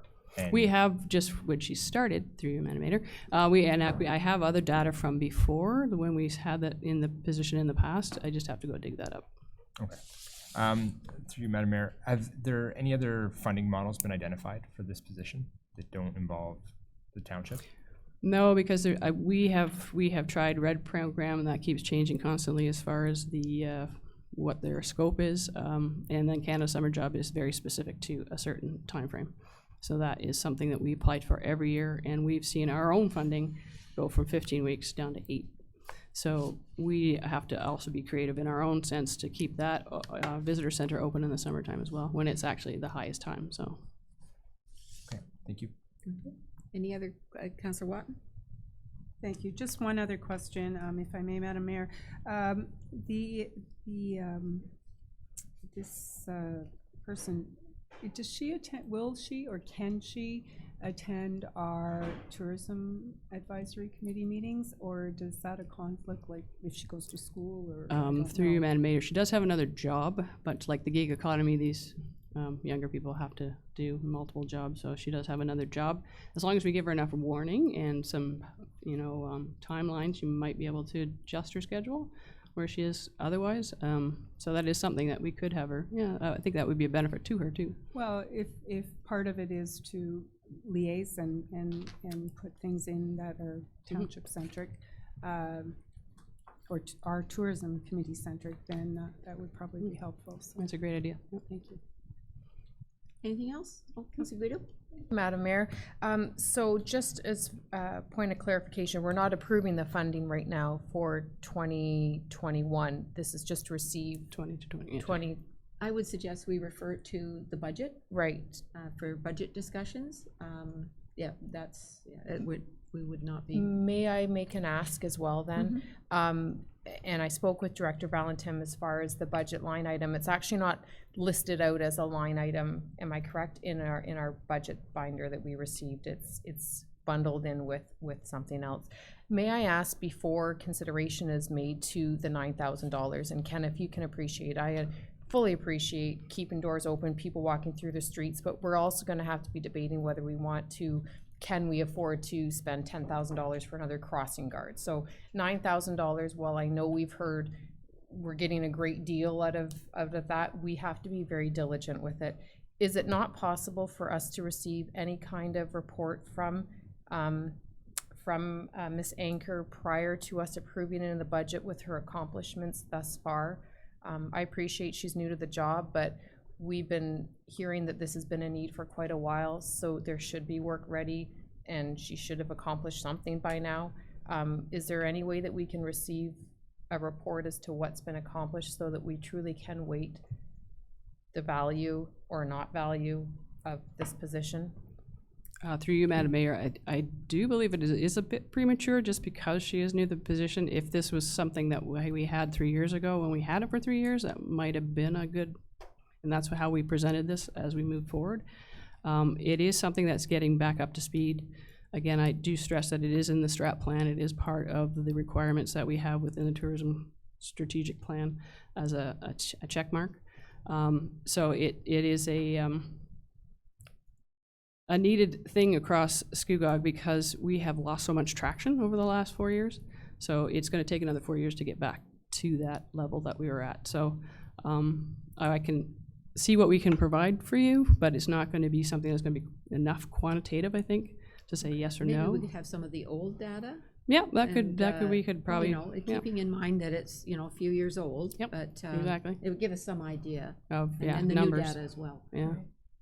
And I fully appreciate that, Kenneth, but understanding our position here for a budget, there's so many priorities that are pressing on all of us in our decision making that we have to do what's right for the whole municipality. And I think also another thing to keep in mind is that this is our second largest economy, so I think we have to pay attention to it, and $9,000 is a small part of that giant economy. Don't use small, No. because I know, $9,000, I know, but it is significant. when you think about how long that we're employing this person for, it's actually not a lot.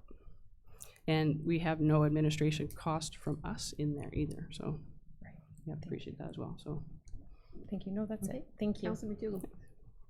Yes, thank you, Madam Mayor, and much to, before you mentioned that, I was gonna say, Kenna had referred many people to me with regards to, say, cycling, McDougall. I've got a group of people coming to town and they're interested in actually going over to Nestleton Waters Inn. Where would they cycle if they visit Port Perry in the area? So I do know that you get a, Councilor McDougall, do you want to apply for that job? if it involves cycling, Yay. possibly. If there's a courier position in town, I might like that as well. There you go. So no, but I can appreciate the number of people that come through the door on the weekends. But I was going to say, you know, as to Jana's concerns, and they are real and they are valid. If you can go back to the Young Old Timers don't mind, location, which yes. is the star location when you were here, as to how many people would come through the doors on the weekend, so we Well, can see the value of that. We'll And find those. I'm sure it's a Sleepy Hollow right now. Yes. Because Love it. winter in Port Perry always is sleepy for Yes. some of us who don't like to get out on our bikes. It's good, the good thing we don't take names, because he'd be on the list. Ian's in, Ian was in, Ian was in, Ian was in. Many conversations over the years. Yes, thank you, Kenna. Thanks. So anything else? Okay, could, perhaps we could have a motion that the delegation by Kenna Kozak, I guess representing the Scugog Chamber of Commerce, the Port Perry BIA, and would that be fair to say that? That's not how this is And worded, but Township, the others yeah, aren't here. township, yes, it is. Regarding the Scugog Tourism Information Center be received and referred to the budget process. Did I have a motion to that effect? Councillor Watton? Councillor Brown? All of those in favor? And that's carried. Thank you. Thank you, Kenna. Thank you. The next delegation is by our own Jason Ryan. And it's on, and we will, with your indulgence, right after the presentation, move to page 22 for the staff report. So Jason, welcome.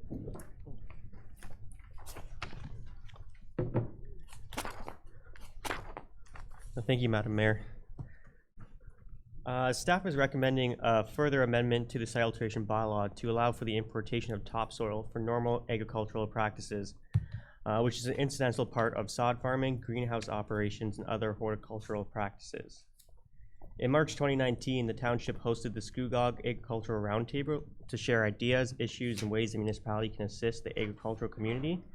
One of these issues discussed include the request to amend the township site alteration bylaw to support farmers who remove topsoil when harvesting, for the harvesting of trees and sod, which ultimately would need to be replaced. The township has the authority under the Municipal Act to regulate site alteration, so as long as the bylaw doesn't unduly restrict normal farm practices as determined by OMAFRA. One of the constraints of the current bylaw mentioned by the agricultural community is the amount of supplementary documentation required. That may not be required to replace topsoil that was removed. Another concern is the bylaw's limits on the quantity. Currently, only 500 meters cubed and up to 20 centimeters in elevation is allowed without a permit. Anything greater would require a permit and council approval. To put this in perspective, it would require approximately 810 cubic meters to replenish an acre with 20 centimeters of topsoil. So you can see that amount would rarely be adequate for agricultural purpose. Lastly, the fees associated with obtaining a permit were a concern. The base application fee of $2,500 for a large permit plus $2 per cubic meter fee can be costly when replenishing a large farm. To address these concerns, the following solutions are recommended by staff. Submission requirements should be reviewed on a case-by-case basis. If there are specific environmental or other concerns, they will be addressed accordingly. Permits will be required for all topsoil importation to allow the township to be aware and monitor site alteration projects within the community. The volume will be calculated based off the area multiplied by the 20 centimeters of elevation change. Each permit is subject to a maximum of 10,000 meters cubed.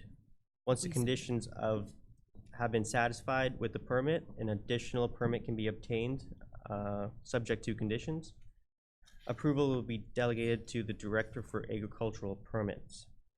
The fees and charges bylaw for 2020 has established the fees for an agricultural permit. The application fee has been reduced from $2,500 to $500, and the $2 per cubic meter charge has been eliminated. So the permit process, the first stage is to submit the application form with the required information.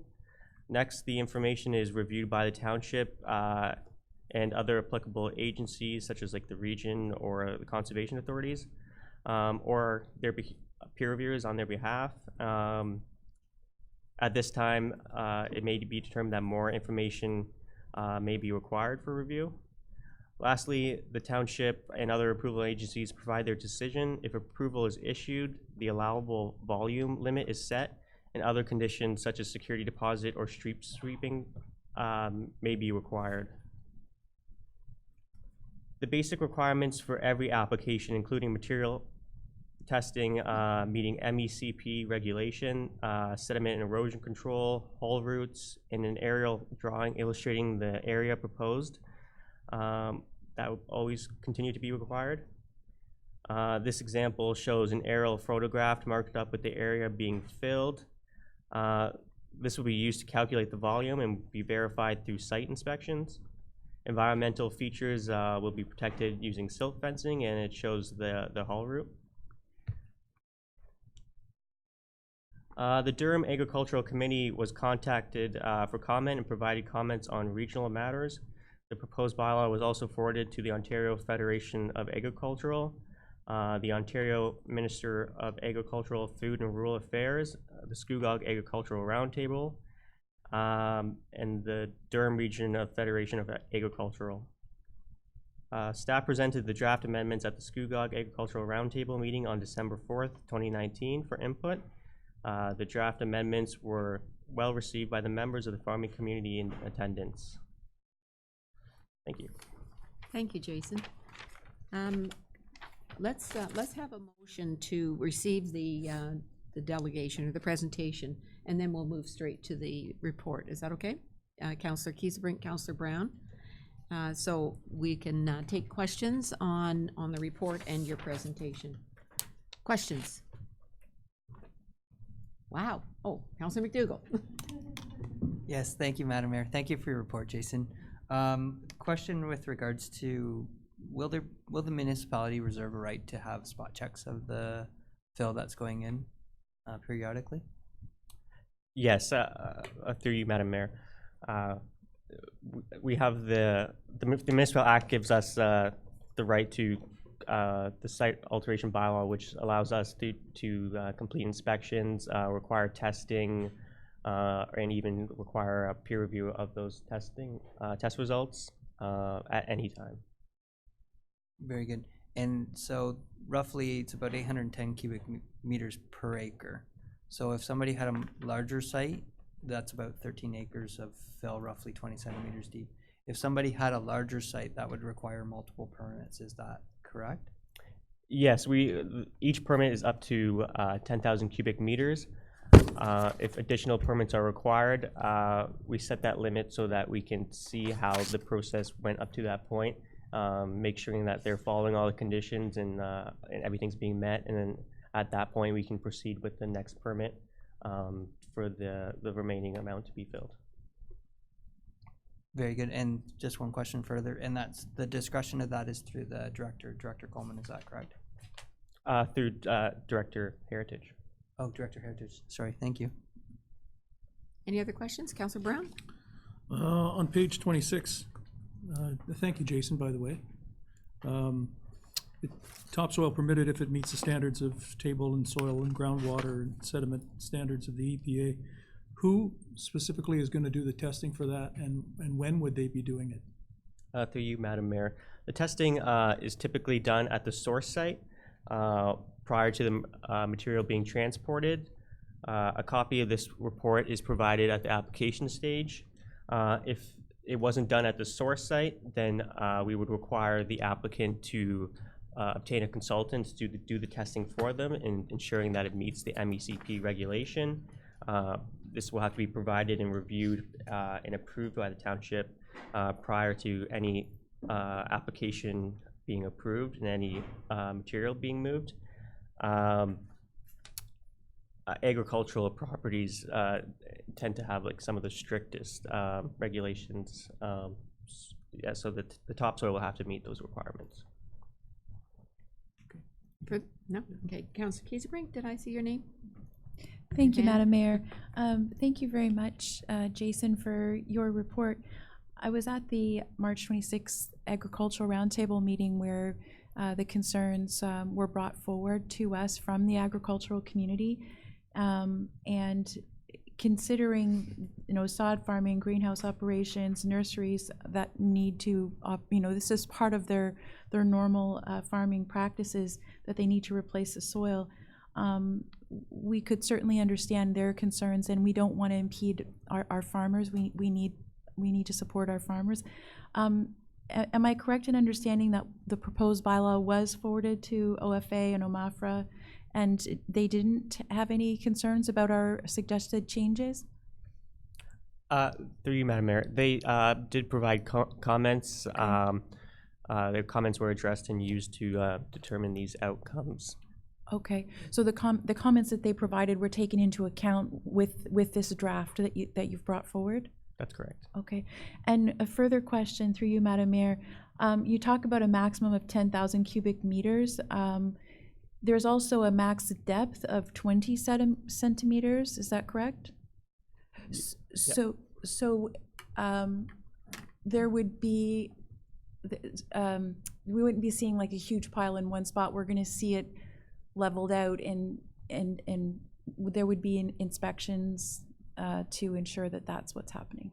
Right, this is to replenish topsoil being removed. So if there's low spots that have to be filled and it's not for replenishing topsoil and it's like fill that's required, then they just have to go through a normal fill permit. Okay. If it's just topsoil for agricultural purposes, then they proceed with the agricultural permit. We're creating two separate permits. Okay, great, thank you. Councillor Guido? Thank you, Madam Mayor, and thank you, Jason, for your report, and thank you again for highlighting the changes in the bylaw. I appreciate anyone that does that, because it's very difficult for us who are not very familiar with the bylaws to pull out what's changed and what hasn't. I do have a few questions, and again, supporting farmers in the agricultural sector. That aside, I'm asking the 10,000 cubic meters. To me, that seems like an awful lot of soil. What is the industry standard, or what do other municipalities adopt for their agricultural practices? Is 10,000 what's typically allowed for? Through you, Madam Mayor.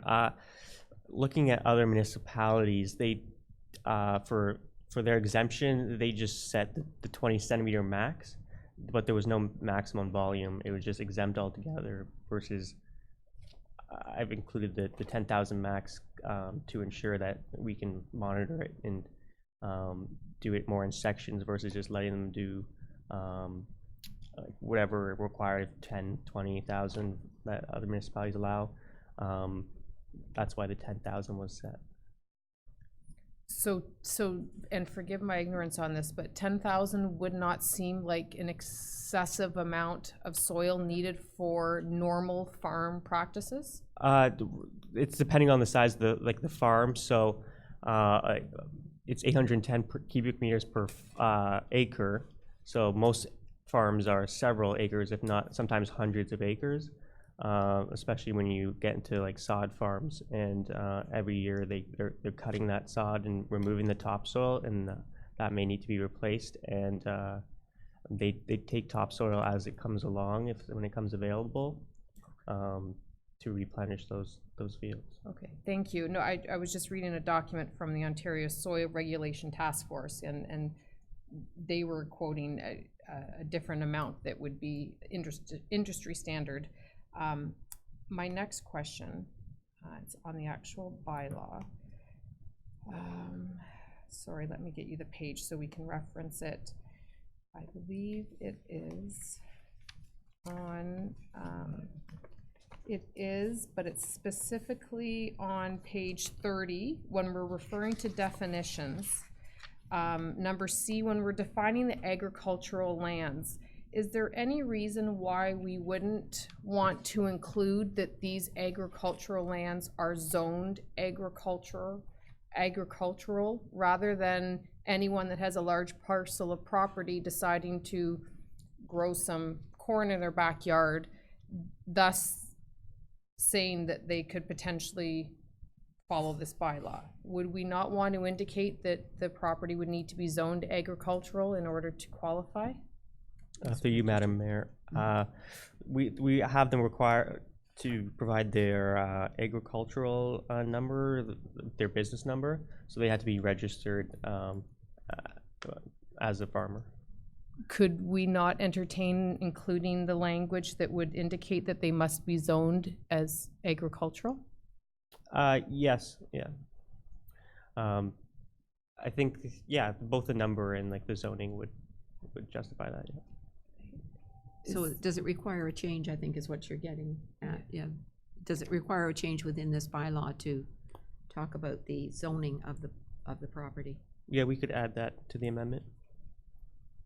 Thank you, Madam Mayor. And are we gonna need a motion for that? I'm just wondering, can we take that as direction? Take that as direction? Okay. Thank you. And to ensure that this municipality continues to be protected when it's discussing fill, it's a delicate topic in our municipality. Has there been thought put into requiring the agricultural application to have supporting documentation from a qualified party indicating that for normal farm practices, this soil importation is required? Yeah, through you, Madam Mayor. If there's like a scenario where we don't think that it's justified, the importation, then we can have a QP, a qualified person, prepare a report. They would look at the existing soil quality and determine whether, yes, this site does require additional topsoil, or no, this site has sufficient topsoil to continue with normal farm practices, and we could have that also peer reviewed as well to ensure that it meets. Madam Mayor, the reasoning for my question on this is simply to protect all of us, the residents, the municipality. No one ever starts off with bad intentions, hopefully, but sometimes things happen, and I would feel better if we prepared ourselves when we're reviewing this, rather than worrying about it a few years down the road when something negative potentially could occur. And if a qualified person was to indicate that yes, for normal farm practice, and correct me if I'm wrong, normal farm practice does not mean you are accepting money for fill. It means so that you can work your land, do your land. That a qualified person indicates that this volume is required for the normal farm practice, then would that not be a protection to our municipality? Through you, Madam Mayor, it would. And it could definitely be a requirement, whether it's required every time. That's why I mentioned a case-by-case basis, because if anything pops out as like a red flag, then we could definitely require that. If it's something that's obvious, then possibly not. And to the other point on this agricultural permit is not exempt from the part of accepting money for fill. They were just exempted from the limit of the 10,000 annually. Okay. Thank you. So is that taken as direction as well, or is Does that there need a to be any motion? change in that? Or do you think is it covered? I think it's covered on a case-by-case basis. Okay. If we find that it's becoming an issue and people are fighting us on when we ask for that requirement, then maybe we can look at it again to determine if we make it a requirement. Are you okay with that, Councillor Guido?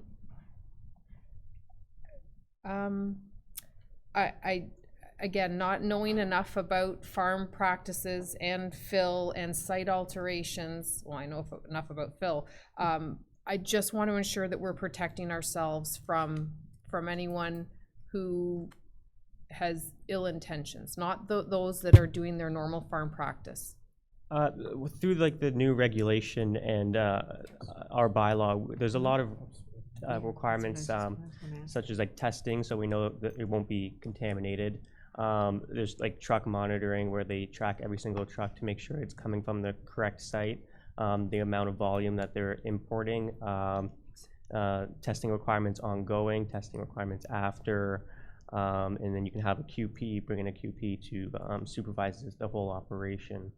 So I think there's enough in place currently where the opportunity for anything to go wrong is minimized. Just along this line, and for the benefit of everyone here and those that are listening, there is a difference between topsoil and fill. Is that clearly defined in here? Like, first of all, can you explain that to us and to the listening audience? But and is it? I read it in here. I don't know where to find it now, but is it clearly defined that it has to be topsoil? And it's table 1, I believe, topsoil, that this is addressing. That's correct, Madam Mayor. Okay, so can you tell us the difference? Yeah, so our site alteration bylaw has a definition for fill and topsoil.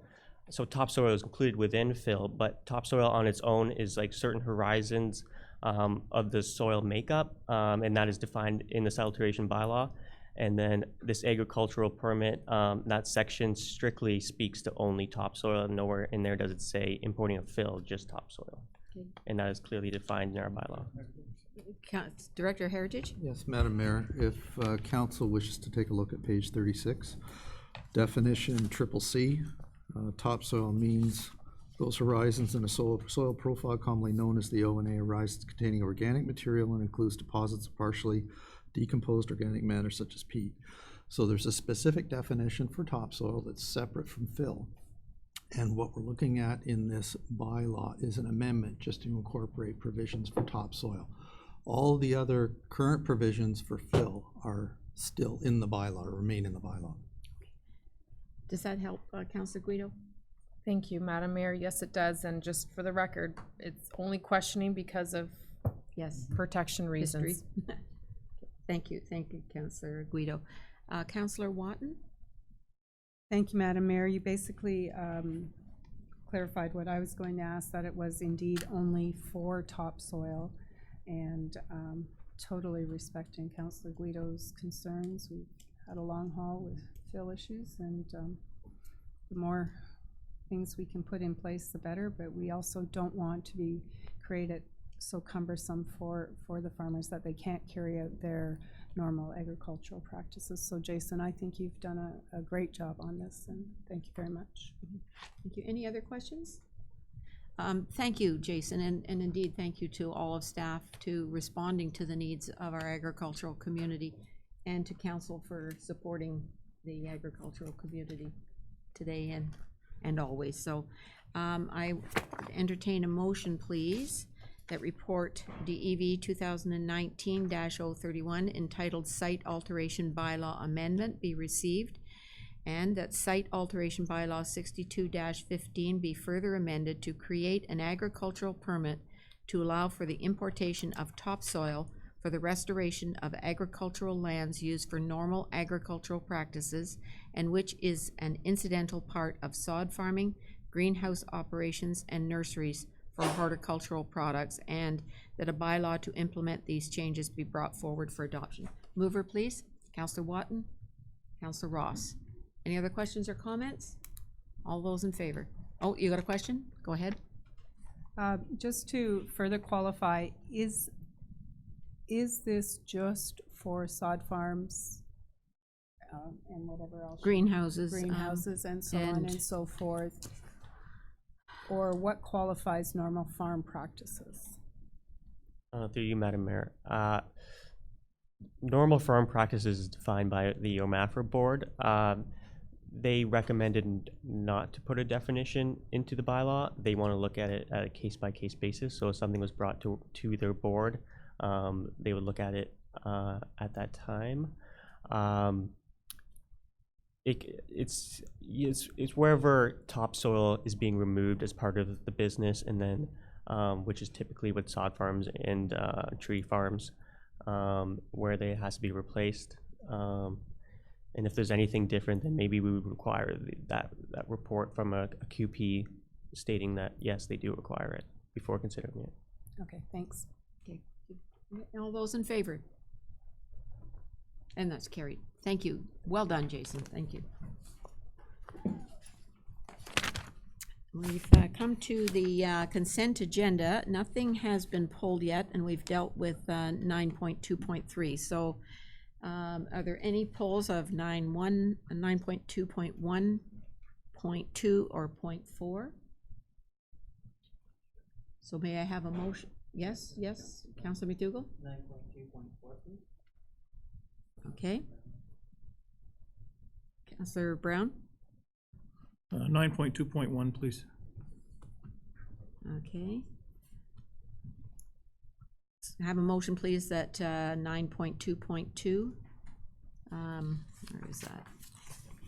That the building permit activity review 2019 be received, and so on as the recommendation. May I have a mover, please? Councillor Watton? Councillor Ross? All those in favor? That's carried. Thank you. Okay, 9.2.1, was that you, Councillor Brown? It was, and thank you, Madam Mayor. I just have a question. I'm not sure if I've got the page number denoted here or not, but basically what I understand is happening is we're taking, and I guess Kevin, perhaps Director Heritage can speak to this, or Director Coleman, I'm not sure. We're taking $200,000 out of one project, $220,000 from the Water Street rehab, and it's being moved to the Marsh Hill Road rehab. First of all, do I have that correctly? Through you, Madam Mayor, to the councillor, yes, that's correct. Okay. Just given my ward and the importance of the downtown area, I just want to be assured and on the record as saying I'm concerned about moving money for a project that has to do with Water Street downtown, because it needs it. I may not need it as badly as Marsh Hill, because I drive Marsh Hill too. I know what that road's like, but I don't know what kind of assurance you can give me that this won't happen again. And in other words, in another year or something, they're going to want to move $220,000 from the Water Street project again to have to go someplace else to fill potholes or whatever. Through you, Madam Mayor, to the councillor, this project will be put back and reviewed with the other projects for 2021. It's something that we know that needs to be done. I don't have any plans to push it out again after that, but until we look at the capital budget each year, I can't make any promises. But we do expect that it will go forward in the very near future. Okay, good, that's it. Councillor Brown, I think probably a lot of it has to do with the work that's going to be done, hopefully, with the Lake Scugog Enhancement Project, and the fact that maybe there'll be some tearing up and inconveniences and might be better in 2021. Have I got that correct, That's Director? correct. Okay, thank you. Thank you. Councillor Watton? Pardon? Oh, okay. Councillor McDougall? Thank you, Madam Mayor. Thank you for the report. To follow along, I think that there was an additional about $150,000 left over from the Water Street budget. What will happen with those additional funds that are not used towards this project? Through you, Madam Mayor, to the councillor. So it was $220,000 that was coming budgeted from the DC development charges for that project. So the Marsh Hill project isn't eligible for DC funding, so we're not using that funding. So the DCs will just go back into the general DC reserve, and it'll be available for Water Street in the future or any other DC eligible project. Sorry, further, just so for clarification, sorry, I see Di has her hand up. So I'm just looking to say that there's 220, so you're saying it's 220 that's pulled from the Water Street project, so that leaves us an additional 220 from the capital budget that was not spent this year, is that correct? Through you, Madam Mayor. So what's happening, what they're requesting here is to close that project, so the funding would go back to their reserves, except they need the money for the federal gas tax reserve for this Marsh Hill Road. So the other component of the development charge will be uncommitted in the development charge reserve. So just further for clarification, so it's uncommitted, we passed a capital budget that spent X. We are now reducing our spending by Y? Correct. Okay, thank you. Okay, anything further on this? Councillor Brown, did you want to make that motion then? Yes, I can do that. Okay, and seconder? This is that the report about Marsh Hill Road be received, the contract be awarded to Coco Paving, and transfer of gas tax funds in the amount of $220,000 to capital count 1922 Marsh Hill Road Rural Rehab from the closing of capital count number 2031 Water Street reconstruction be approved, and that additional funding of $87,055.30 be allocated to capital count 1922 Marsh Hill Road Rural Rehab from the Roads and Other Infrastructure Reserve. Okay, Councillor Brown moved, seconded. Councillor McDougall. Questions or comments? All those in favor? And that's carried. Thank you. And we will now move to 9.2.4. Councillor McDougall. Do you wish to make the motion? I do, I move this. That the report on the Port Perry Waterfront Action Plan update be received. Please go ahead. Yes, thank you, Madam I'm sorry, Mayor. seconder. Councillor Guido. Now you can go ahead. Thank you, Madam Mayor. I just took the time to review this report, and I was rather excited by the things I saw coming forward. Many of them were quite, one wanted the exact opposite, but I thought the interest was very interesting. I assume that the upcoming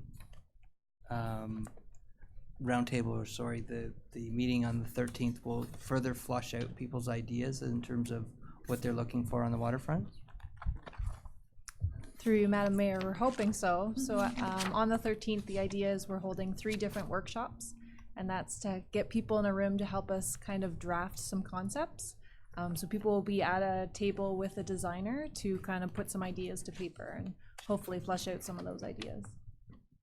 This is pretty near and dear to my heart because I'm pretty much down on the waterfront every single day from May through to October, and out on the water probably about 2 to 3 days a week in the summer. So we use it quite heavenly, or heavenly, yes it is heavenly, but we use it quite heavily as well.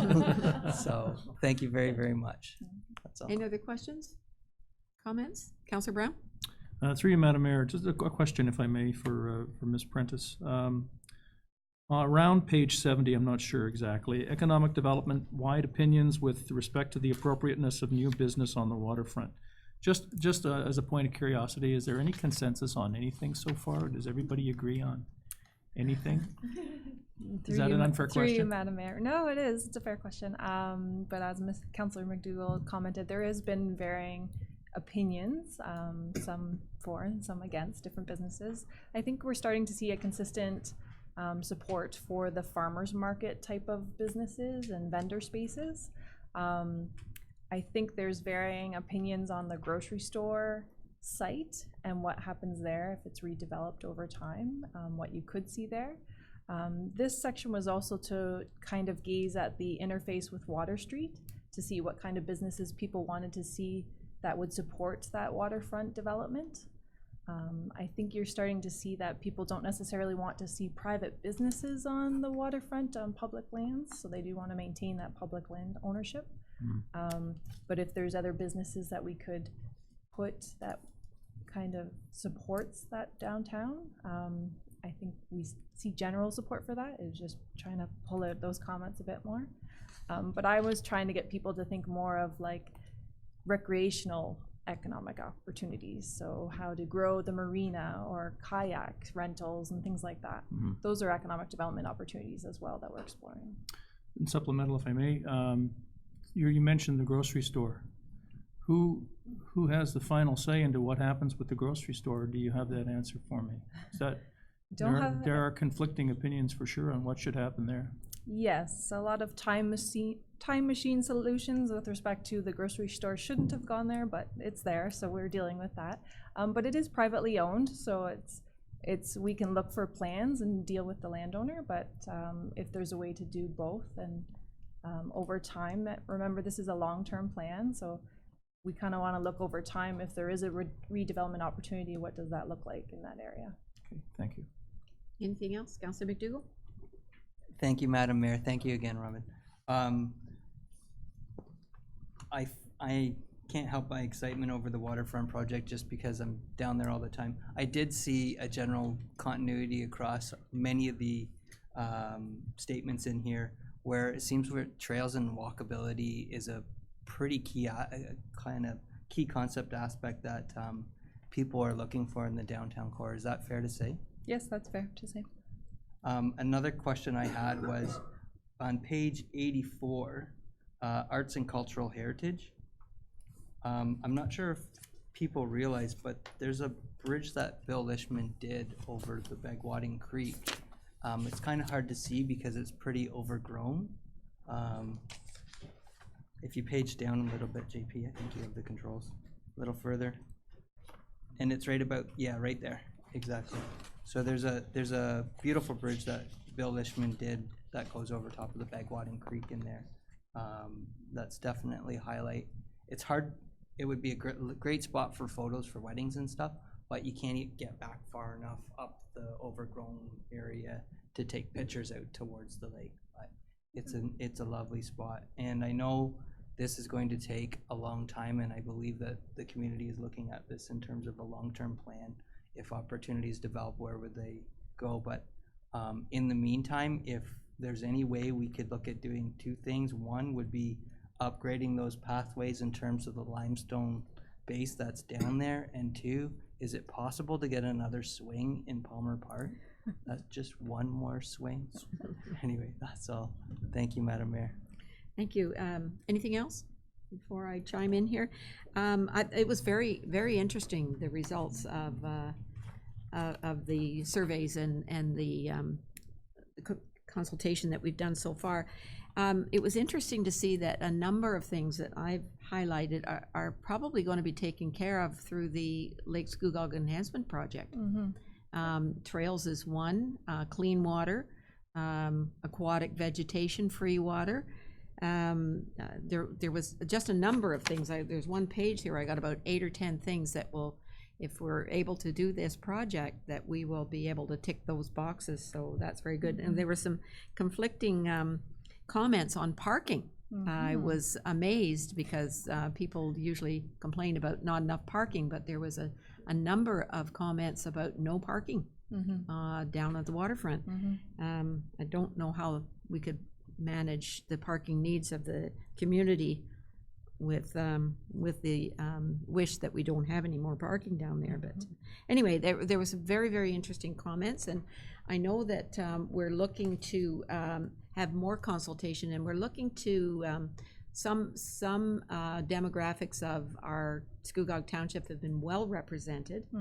But we do need to hear from some of the other demographics. Yes. And so I hope that everybody's taking that message out there, that we need to hear from the young people, and much, much broader as far as that's concerned. And I know that our communications lead there, Lori, is exploring a lot of different ideas, as you are as well, to get that feedback from, because this is a community project, it's a long-term project. We want to make sure we get it right, get the plans right. So, so a very exciting time. And we do have a motion on this, Councillor McDougall and Councillor Guido. Yes? Madam Mayor, one question further, if I might. Should the spaces fill up for the event on the 13th, how would residents go forth in putting forward their comments? Maybe we could ask Lori or Robin to answer that? Sure. So we are, we haven't touched on if they would, once we're out of the workshops, we will be bringing the concepts out for even more public consultation. So this isn't the last kick at the can. There will be a lot more coming forward, and we are going to try and get out into the community more moving forward so that people have more opportunities in different venues. There's a couple of pop-up sessions on Family Day. Yep, we're going to try and do some pop-ups in the community centers or the grocery store or the library, just to get out once we have the concepts to get even more feedback.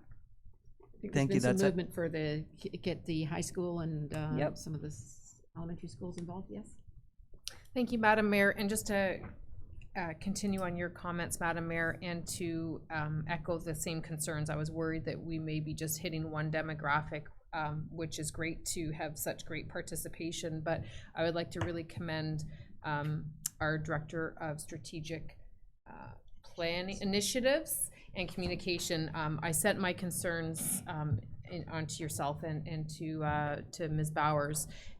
And I was actually very, very, very impressed with the detailed thought and plans that are put in place to ensure that every single inch is hit, including reaching out to one of our local public schools to do a workshop there. So that really made me feel very secure that we are attempting everything possible. So thank you. Even in this report, there is a lot of consultation out there, and there's plans for a lot more. So no excuses. Okay, we have a motion on the table. Any other questions or comments? All those in favor? And that's carried. Thank you very much. No correspondence. New notice of motion, no notice of motion. New business. Councillor Watton. Thank you, Madam Mayor. I'm just wondering if, with the Durham Region's climate change emergency declaration, if I couldn't ask that would come forward at our next meeting as correspondence, so that you know, we as a committee can consider it and decide if it should be endorsed, supported, or if we should be looking at creating something ourselves, or even just to have that conversation. I'd like it just to be brought forward for our next meeting if I could. Okay, thank you. We can do that and get that on the agenda. Thank you very much for bringing that forward. The region approved this last Wednesday, and unfortunately that meeting went 4 hours longer than anyone had anticipated, and I did have to leave for a medical appointment. However, during the delegations and presentations, I did have an opportunity to express my support for this initiative. It was very, there was quite a bit of time spent on it, and I was very pleased to support it.